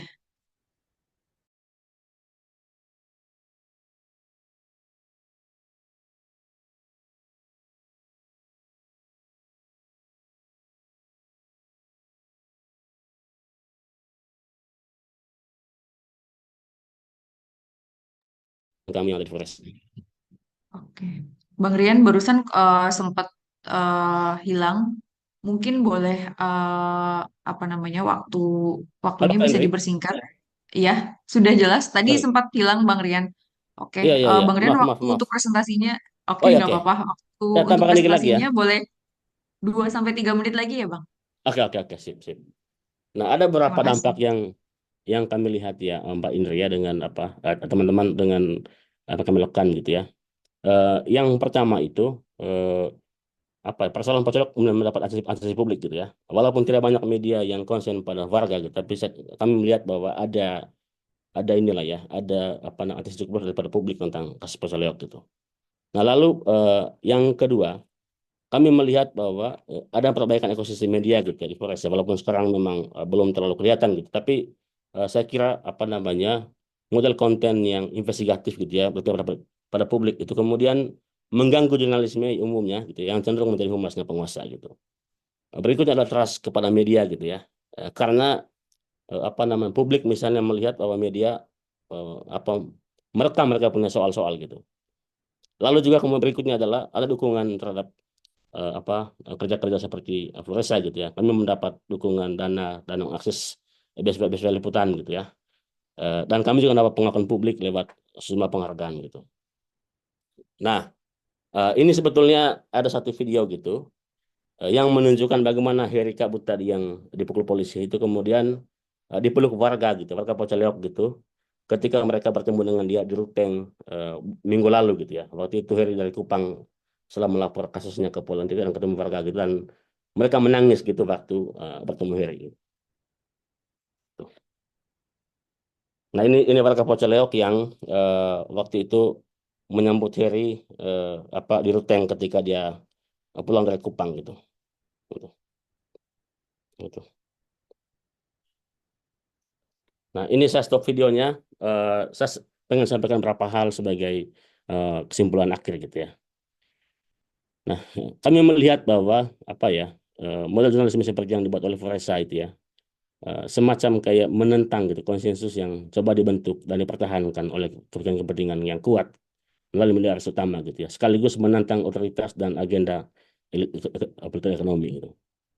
Nah, pada sisi lain, eh, hal seperti ini gitu ya, tidak saja mendukung demokratisasi gitu ya, dengan menawarkan ruang bagi suara dan agenda individu dalam masyarakat gitu yang kurang terwakili, tetapi juga menghargai nilai-nilai yang hidup dalam masyarakat sebagai alat perlawanan gitu ya. Nah, di Pecelok misalnya, warga menggunakan adatnya sebagai alat melawan gitu ya. Hal yang sebetulnya sengaja diabaikan oleh pemerintah dan koperasi gitu. Ya. Nah, dalam kasus Pocolok, alih-alih mengambil begitu saja narasi-narasi soal energi terbarukan, ekonomi hijau dan seterusnya gitu ya. Floresa memberi ruang pada logika warga sendiri tentang cara hidup, tentang well-being yang juga sedang mereka pertahankan. Mereka punya cara berpikir semestinya yang juga dihargai gitu ya, yang bisa saja berkontribusi pada upaya menghadapi krisis-krisis yang ada di dunia saat ini gitu. Dengan cara mereka sendiri, mereka menjaga warisan adat dengan kosmologi dalamnya, gitu ya. Warga sedang mengkritisi cara kerja pemerintah, gitu ya, yang mengambil begitu saja narasi-narasi yang menyertai proyek-proyek dan menegasi semua nilai dan kekayaan yang ada di masyarakat Pocoleo. Nah, dalam konteks ini Floresa melihat warga itu bukan the voiceless gitu ya, bukan pihak yang tidak berdaya gitu ya. Mereka juga punya suara berdaya gitu, namun dengan berbagai cara berusaha untuk dibungkam. Nah, kami juga melihat bahwa kolaborasi dengan berbagai elemen menjadi kunci bagi kerja Floresa gitu ya, yang dibangun dan dipertahankan bukan dengan kapital, tapi dengan sebuah komitmen untuk berkontribusi bagi publik. Sebagai bagian dari gerakan, Floresa memilih tidak membangun batas atau jarak dengan berbagai elemen sipil gitu ya. Kekuatannya justru pada networkingnya gitu ya. Secara luas berjalan dengan berbagai aktor gitu. Hal ini sekaligus melawan cara pandang yang menginginkan fragmentasi antara media dengan warga, dengan NGO, dengan gerakan-gerakan kolektif gitu. Yang sebetulnya juga menjadi alat untuk atau cara untuk penaklukan. Nah, dengan cara pandang ini Floresa misalnya memilih berani untuk mengkritisi pemerintah, lembaga keagamaan seperti gereja gitu ya, kampus-kampus dan lain-lain, yang hanya menelan mentah-mentah setiap agenda tanpa melihatnya secara kritis dan efeknya bagi masyarakat lokal sebagai pihak yang paling terdampak. Yang terakhir, dalam konteks semacam ini, peran media dan jurnalis berada di titik ujian paling pentingnya. Mau dari mana gitu ya, menjadi bagian dari kekuasaan yang menindas atau mau berpihak gitu ya, berada bersama masyarakat yang rentan dalam perjuangan melawan kekuasaan dan melakukan hak mereka. Demikian kalian, terima kasih. Terima kasih Bang Rian pemaparannya, juga apresiasi juga untuk kerja Floresa gitu ya tadi di tengah tantangan yang dihadapi, tantangan security juga apa yang terjadi dengan Bang Heri menunjukkan tapi tetap konsisten dan menunjukkan keberpihakan Floresa pada warga, misalnya warga Pocoleok malah menjadi kekuatan untuk terus bisa beroperasi gitu ya dan bahkan meraih banyak pencapaian. Nah, saya cek sepertinya belum ada pertanyaan. Mungkin mau mengingatkan kembali kalau teman-teman mau bertanya, boleh raise hand dari sekarang atau menyampaikan. Oke. Oh, ada Kak Nurul, Kak Nur, Nur Itorul Itrotul Fadilah. Silakan Kakak bisa disampaikan pertanyaannya. Halo, selamat sore. Suara saya terdengar jelas. Terdengar jelas? Baik, sebelumnya terima kasih kepada narasumber. Ini mungkin saya izin bertanya kepada Pak Wisnu. Perkenalkan, nama saya Nur Itrotul, saya dari Aji Semarang. Izin bertanya Bapak, kemarin saya berdiskusi bersama teman-teman wartawan. Sekarang kan di pilkada saat ini tuh erat kaitannya dengan politik. Nah, salah satu saya masih memahami bahwa seorang jurnalis harus independen tanpa memihak dan tidak terlibat politik praktis. Sedangkan ada teman saya yang menyatakan bahwa kita boleh untuk ke politik praktis tapi dengan membawa nilai. Karena salah satu paslon di pilkada kali ini dirasa dia membawa nilai untuk keberpihakan terhadap masyarakat, mulai dari keberpihakan lingkungan, sosial, dan lain sebagainya. Namun menurut saya itu menjadi hal yang tidak bisa untuk dicampuri mengenai urusan-urusan politik yang dilaksanakan oleh pasangan calon. Nah, ini menurut Pak Wisnu sendiri mengenai netralitas atau bagaimana sih keberpihakan sebagai seorang jurnalis melihat bahwa yang dibawa itu nilai. Nilai tersebut itu ditarik di saat masa Orde Baru, saat mau reformasi, di mana media itu tidak lepas dari pemberedelan, terus keberpihakan terhadap para gerakan mahasiswa dan masyarakat gitu. Uh, Mungkin sekitar itu. Dan sebelumnya izin Pak Wisnu, saya juga sering mendengarkan podcast, tapi ternyata Pak Wisnu podcastnya sudah tidak lama produksi ya Pak. Saya udah baik. Terima kasih Pak Moderator dan semuanya. Mungkin ini bisa disambung dengan kepada narasumber yang lain tentang pertanyaan saya. Terima kasih. Oke, baik. Terima kasih Mbak Nur. Silakan Mas Wisnu kalau mau langsung respon dan narasumber lainnya nanti kalau mau masuk juga.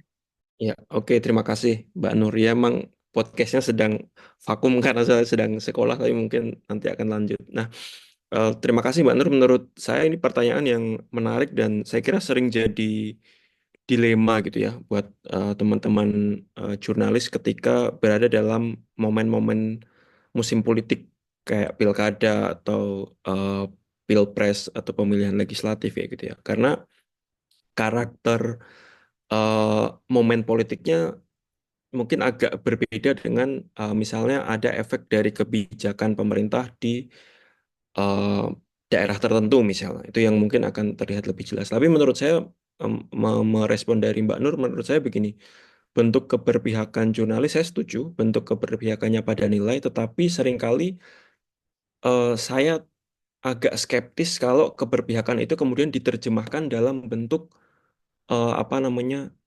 mendukung satu atau dua calon dalam konteks pilkada kayak gitu tanpa berusaha untuk bersikap kritis gitu.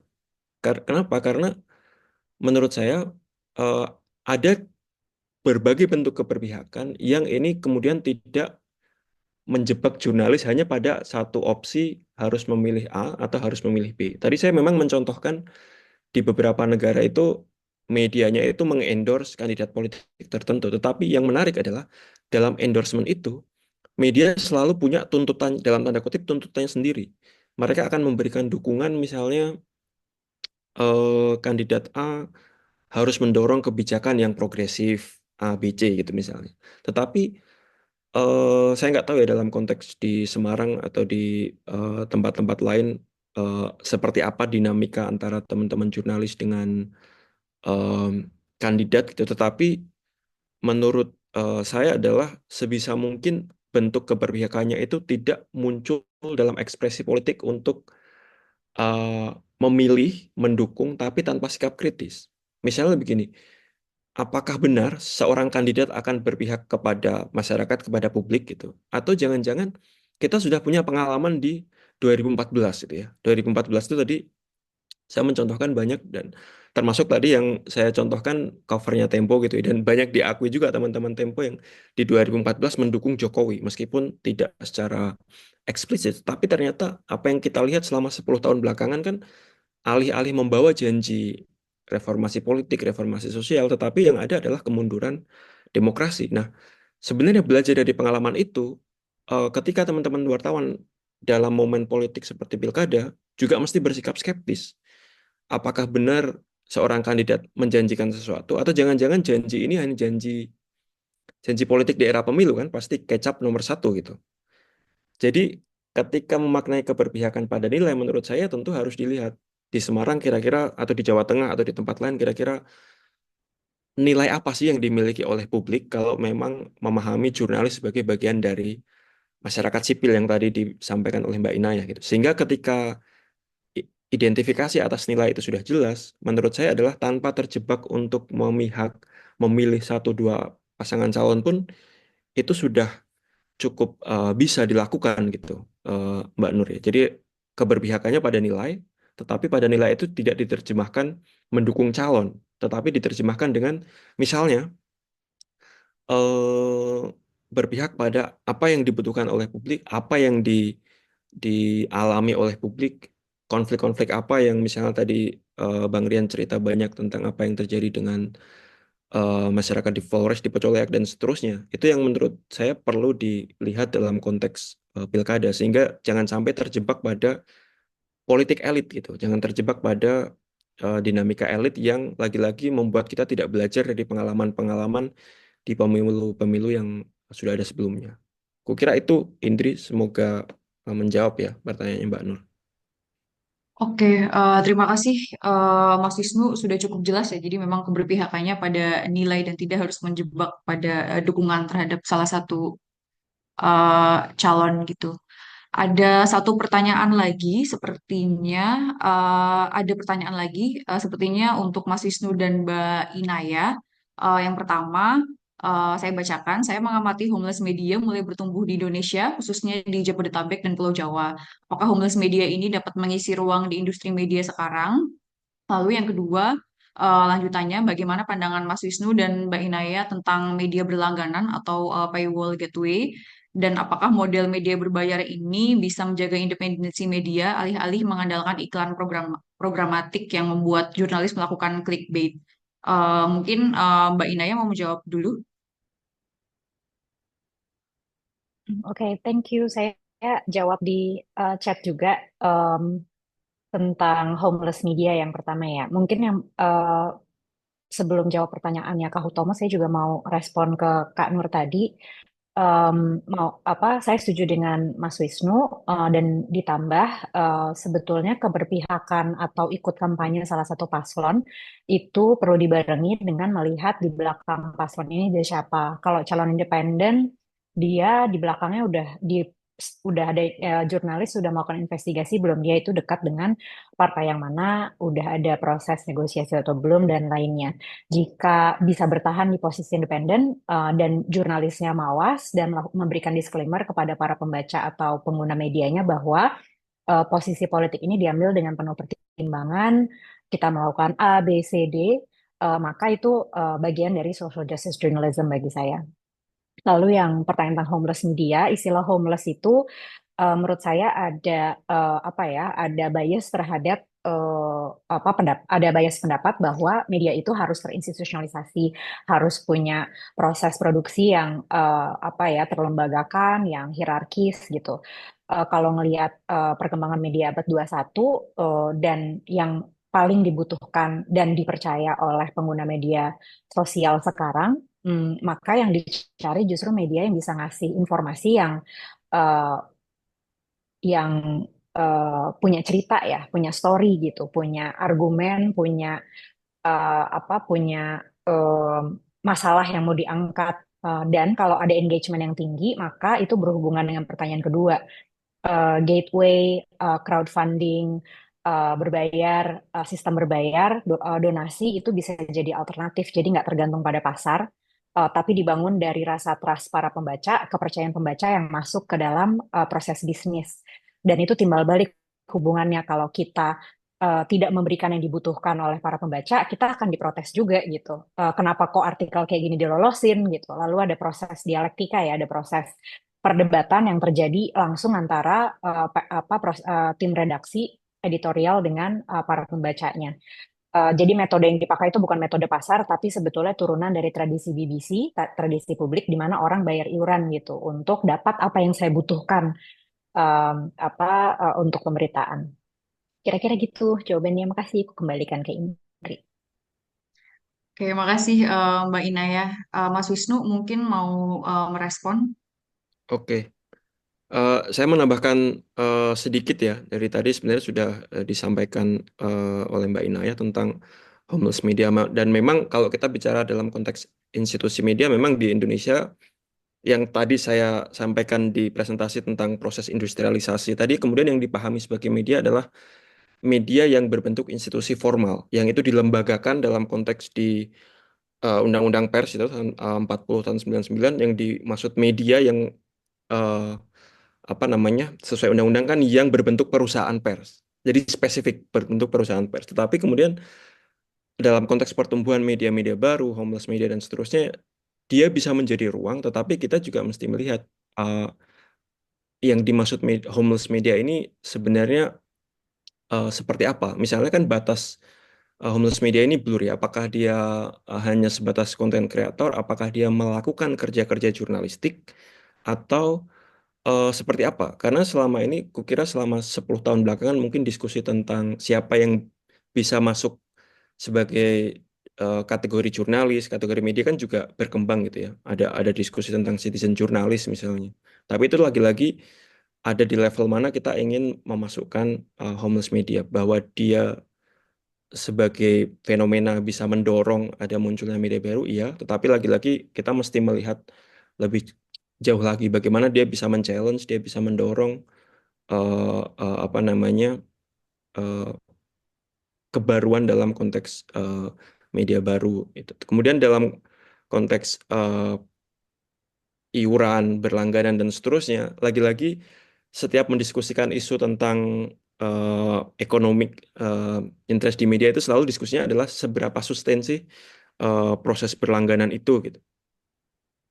Seberapa sustain orang-orang mau membayar untuk mengakses sebuah media. Yang ini kan masih jadi pertanyaan, dan selama 5-10 tahun belakangan banyak media-media baru berusaha untuk bereksperimen, banyak yang belum bisa dibilang berhasil, tapi setidaknya sudah mulai bereksperimen seperti Project Multatuli, kemudian dulu ada beberapa media yang berusaha untuk membuka donasi, tetapi belum sustain gitu. Nah, ini jadi tantangan gitu.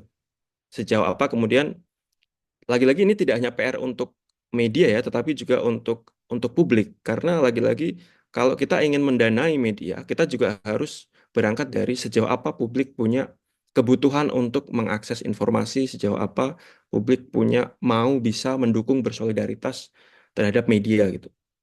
Dan itu kukira tambahan dari apa yang tadi disampaikan Mbak Ina ya. Itu Indri. Oke, makasih Mas Wisnu. Aku lihat Mas Kun Pontoh juga mengangkat tangan. Cuman aku mungkin sebelum ke Mas Kun mau nyambung juga kalau barusan ngobrolin soal modern jurnalisme gitu ya, berlangganan berbayar gitu. Yang salah satu tujuannya untuk sustain. Aku jadi ingin masuk ke Bang Rian gitu yang udah apa namanya mendirikan dan mengoperasikan Floresta selama 10 tahun gitu ya. Apakah ketika Floresa, Bang Rian dan kawan-kawan mendirikan Floresa, sebenarnya ada model jurnalisme atau media yang menjadi apa ya inspirasi atau panduan yang membentuk Floresa menjadi media seperti sekarang gitu. Sebetulnya Silakan Bang Rian. dulu nggak ada ya Kak Indri ya. Nah kami dulu sebetulnya hanya nekat nekat aja bangun media gitu karena dulu pengen yang saya bilang tadi untuk membantu inilah ya Flores lah di tengah soal-soal yang tadi muncul ya. Nah tapi memang pas masa-masa awal itu kami dulu memproduksi ya karena tadi nggak ada dana gitu ya.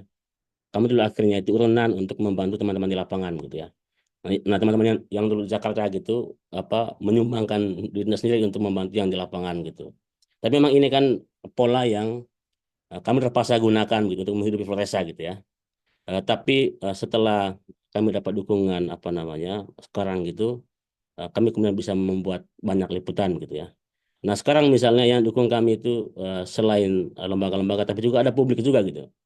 Nah bahkan ada juga di Flores misalnya ada dosen di kampus gitu yang diam-diam dukung kami gitu ya lewat dana juga gitu ya, walaupun kecil gitu, tapi mereka juga dukung kami juga. Ada juga bahkan ada juga polisi gitu ya yang walaupun ada yang ikut memukul tapi ada juga sebetulnya support kami secara ini ya apa namanya dia sempat apa sumbang juga dana publik gitulah ke Floresa gitu. Nah ini saya kira apa namanya memberi kami harapan bahwa modal jurnalisme kayak gini juga punya masa depan gitu ya. Artinya enggak harus selalu dengan mendapat uang dari kadis misalnya atau bupati gitu kita bisa hidup ya. Tapi juga dengan cara menjaga kualitas juga saya kira bisa bisa bertahan gitu. Saya kira itu sih Kak Indrek, terima kasih. Oke, baik, makasih banyak sharingnya Bang Rian. Silakan Mas Kun kalau mau langsung menyampaikan pertanyaannya. Ya, terima kasih ya buat Kulawal dan juga teman-teman pemateri. Mendengarkan pemaparan dari ketiga pemateri ini, saya semakin yakin dengan posisi kami ya. Sebelumnya, sebelum lanjut, saya ingin menyampaikan saya Kunponto dari Indo Progress ya. Uh, saya ingin coba menekankan ke apa yang disampaikan oleh Wisnu dan Inaya soal bagaimana menempatkan uh, netralitas atau keberpihakan itu di dalam sistem ekonomi politik neoliberal gitu ya. Dan kita selama pasca reformasi lah sudah hidup di dalam sistem ini, sehingga kita juga sudah melihat bahwa sistem ini sudah gagal sebenarnya. Ya. Dia memproduksi demokrasi yang dikuasai oleh oligarki, kemudian dia memproduksi ketimpangan sosial yang sangat tajam, kemudian memproduksi kekerasan yang struktural dan juga bahkan kultural, kemudian dia memproduksi kemunculan politik identitas dan seterusnya kerusakan lingkungan, apalagi kalau kita bicara tentang kawan-kawan Papua, ya maka ini semua adalah produk dari sistem neoliberal ini. Sehingga eh, ketika kita bicara keberpihakan, maka nilai keberpihakan itu tidak bisa abstrak gitu.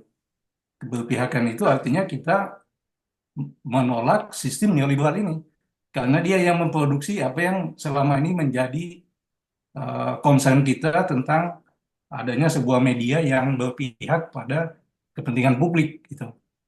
Nah, tapi di satu sisi kita juga melihat bahwa gerakan sosial yang menentang sistem neoliberal ini di dalam berbagai bentuknya itu sangat seperti kata Inaya tadi itu sangat terpolarisasi atau masih sangat kecil gitu ya. Sehingga muncul pertanyaan saya adalah bagaimana media yang berpihak pada kepentingan publik ini juga mendorong penguatan gerakan sosial gitu. Karena tanpa gerakan sosial yang kuat, kita nggak bisa menentang sistem neoliberal ini. Ya, Eh, ya kita hanya akan bicara tentang pelanggaran di sana, perampasan di sana, kemudian kekerasan terhadap jurnalis di berbagai tempat, tapi ya berhenti di situ. Sementara media-media neoliberal, pemerintah dan korporasi juga melakukan propaganda yang lebih masif gitu, ya. Nah, itu yang pertama. Yang kedua adalah pertanyaan saya, barangkali kita mesti sadar bahwa rakyat sebenarnya sudah tahu apa penyebab kenapa mereka ditindas gitu. Ya, seperti yang dikemukakan oleh kawan Floresa tadi.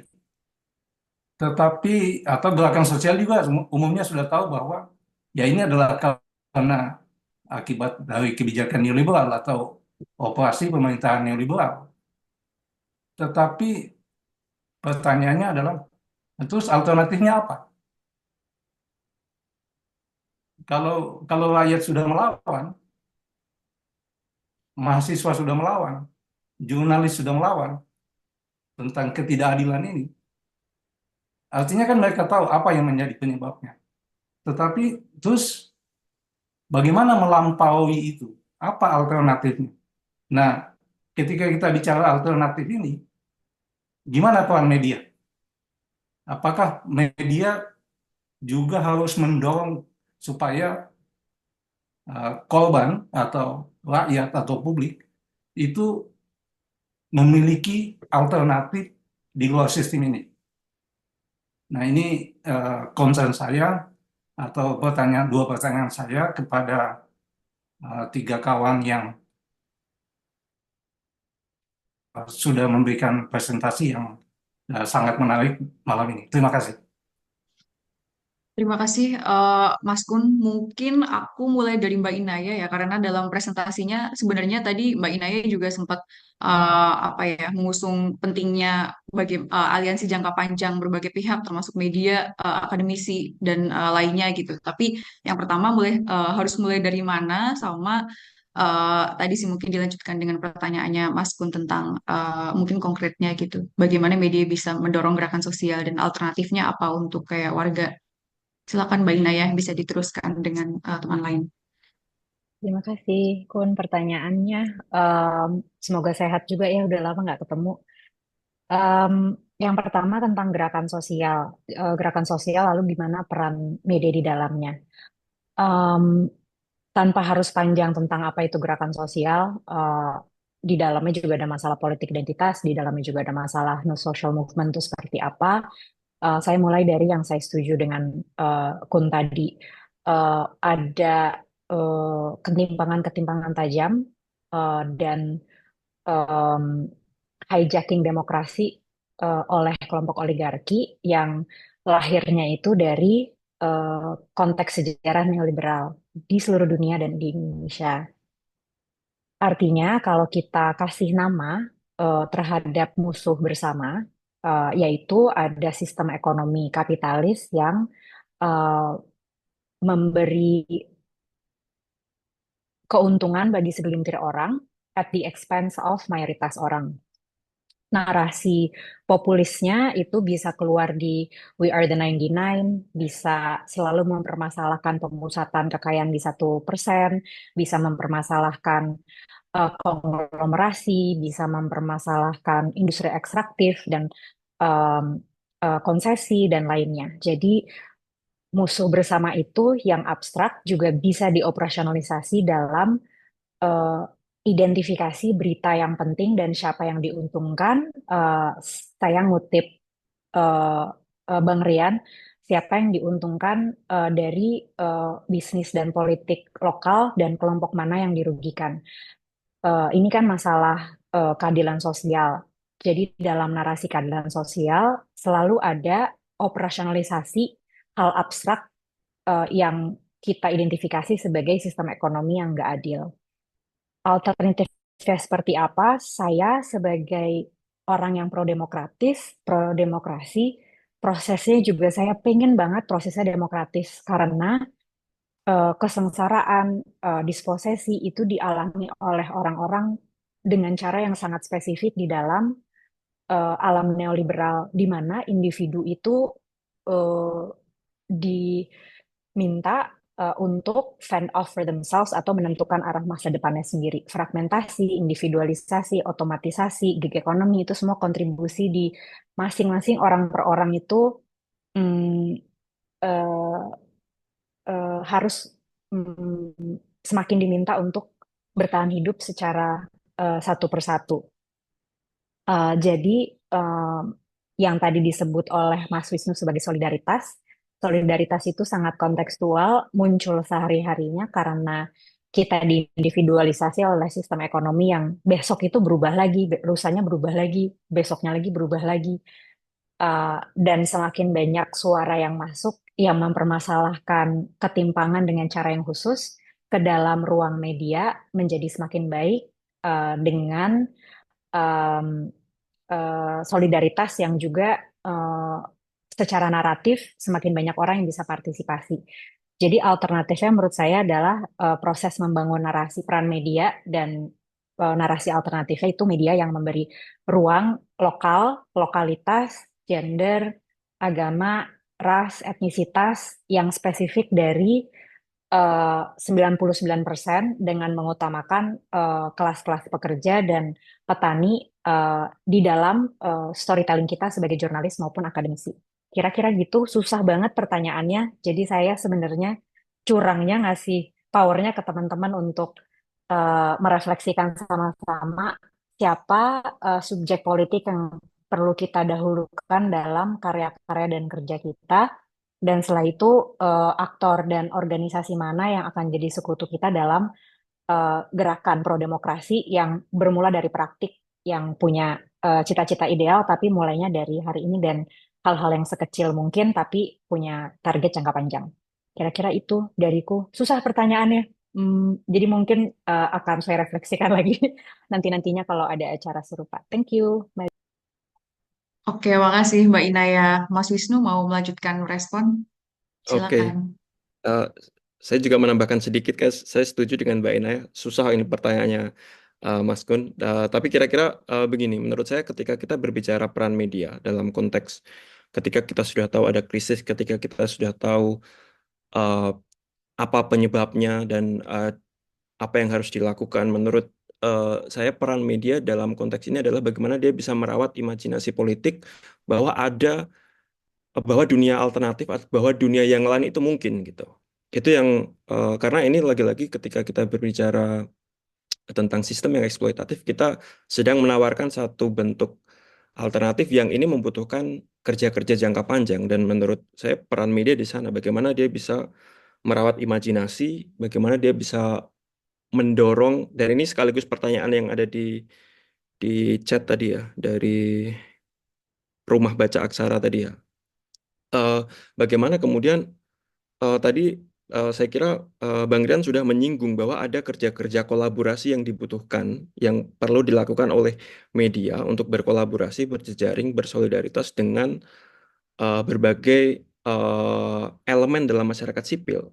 Tidak hanya ke sesama jurnalis, sesama wartawan, tapi juga akademisi, warga, dan NGO dan sebagainya gitu. Itu menurutku sesuatu yang penting. Tentu memang ada banyak catatan. Apa yang tadi disebut Mbak Inaya sebagai fragmentasi, tentu itu sesuatu yang nature-nya dalam gerakan sosial ya, dalam konteks masyarakat sipil. Tetapi menurutku peran media ada di sana. Bagaimana dia bisa membangun uh, uh, imajinasi politik, bagaimana dia bisa merawat gitu bahwa kerja lagi-lagi ini kerja jangka panjang. Ini kita tidak sekadar bicara tentang ada pemilu, siapa yang terpilih, terus selesai, masalah selesai, tidak seperti itu, karena kita mencoba mendorong satu gagasan atau ide-ide alternatif, itu. Tetapi kita juga bisa belajar dari pengalaman keberhasilan atau juga kegagalan media-media, saya membatasi ke media gitu ya, pengalaman atau kegagalan media-media di banyak negara gitu. Misalnya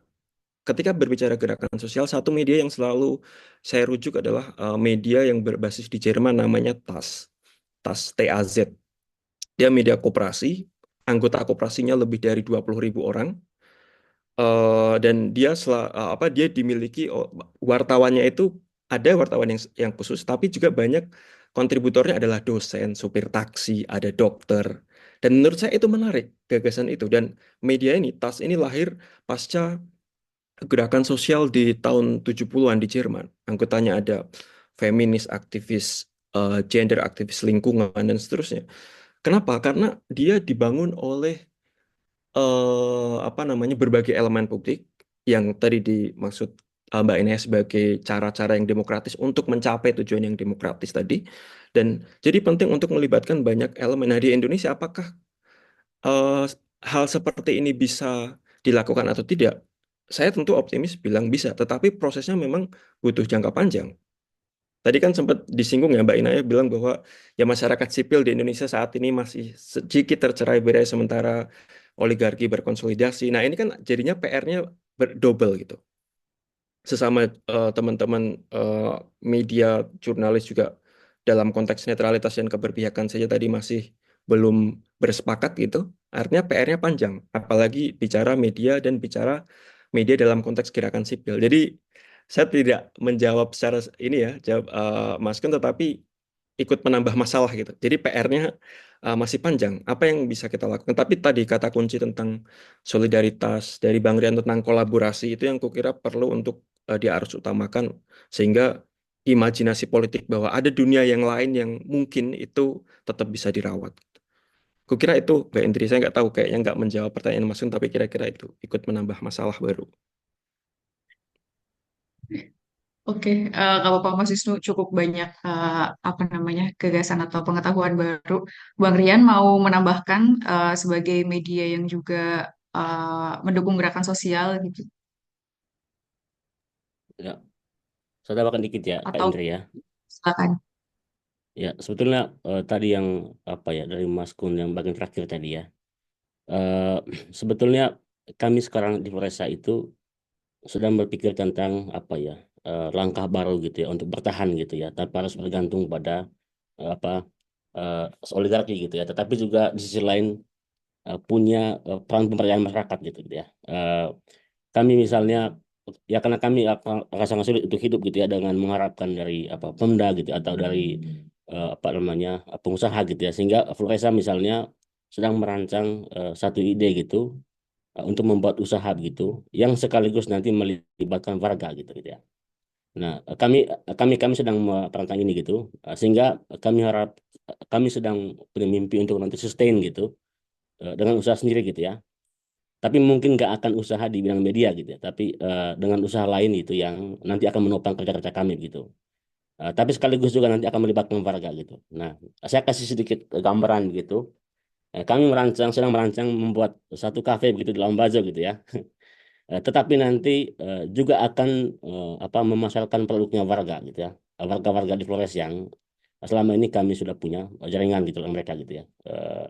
Nah, itu bagian dari cara kami juga untuk membangun kerja apa namanya itu kolaborasi gitu ya, sekaligus memikirkan kerja-kerja ekonomi yang tanpa masih bergantung pada apa eh, oligarki gitu. Nah, sekaligus nanti tempat untuk bisa memperkuat gerakan gitu dengan menggelar berbagai kegiatan gitu ya, sekaligus diskusi-diskusi gitu.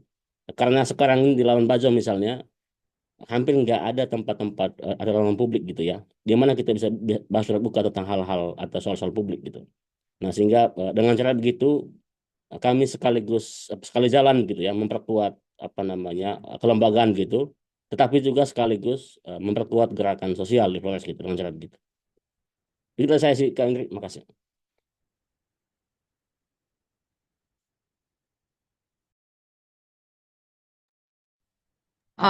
Baik, terima kasih Bang Rian, Mas Wisnu sama Mbak Inaya.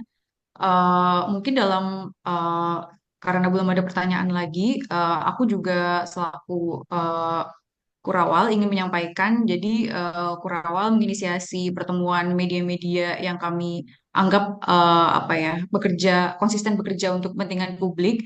Kita tahun lalu sudah memulainya dengan beberapa kawan, 20 sampai 23 media. Tahun ini kita juga akan apa namanya menyelenggarakan lagi pertemuan media tersebut di tanggal 20 sampai 22 November. Jadi karena di sini banyak teman-teman media, kalau misal teman-teman tertarik gitu dan merasa kerja-kerja teman-teman konsisten untuk menyuarakan kepentingan publik gitu ya, bisa mengisi formulir yang ada di kolom chat yang dikirim sama Puji. Nanti kita akan menghubungi beberapa teman-teman media yang bisa kami undang karena kita memiliki beberapa keterbatasan gitu. Oke, baik. Sepertinya sudah tidak ada pertanyaan lagi. Oh, ada lagi ya. Oke. Oh, apakah kebetulan untuk yang acara tanggal 20 sampai 22 November itu untuk media, baru untuk media karena ada pertanyaan dari Rumah Baca Aksara, apakah juga ada untuk komunitas juga? Sejauh ini masih terbatas untuk media, tapi nanti mungkin kita akan eh, apa namanya ngobrol-ngobrol lagi begitu. Nah, mungkin karena waktu juga sudah mau jam 4 3 menit lagi, aku akan tutup diskusi hari ini. Senang sekali bisa bertemu dengan teman-teman, terutama teman pembicara, kawan-kawan pembicara juga, Mas Wisnu, Mbak Inaya, dan Bang Rian.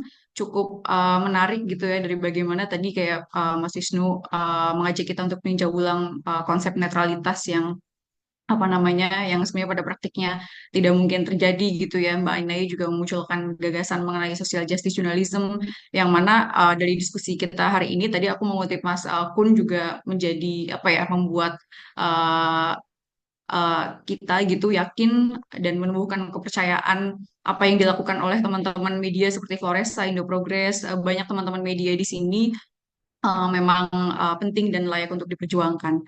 Begitu. Kita akan lanjutkan lagi diskusi mengenai media dan gerakan sosialnya di pertemuan di tanggal 20 sampai tanggal 22. Semoga kami bisa bertemu dengan teman-teman media semuanya. Mungkin itu saja dari Kurawal. Sekali lagi terima kasih telah hadir. Selamat sore dan selamat Sore. malam. Terima kasih Mbak Inaya, Terima Bang kasih. Rian, Terima Indri. kasih. Terima kasih Mbak Indri, Sehat selalu. Mas Sampai Wisnu, ketemu Mbak lagi. Inaya. Sehat kasih. selalu. Pamit. Kami Thank tutup. you. Terima kasih.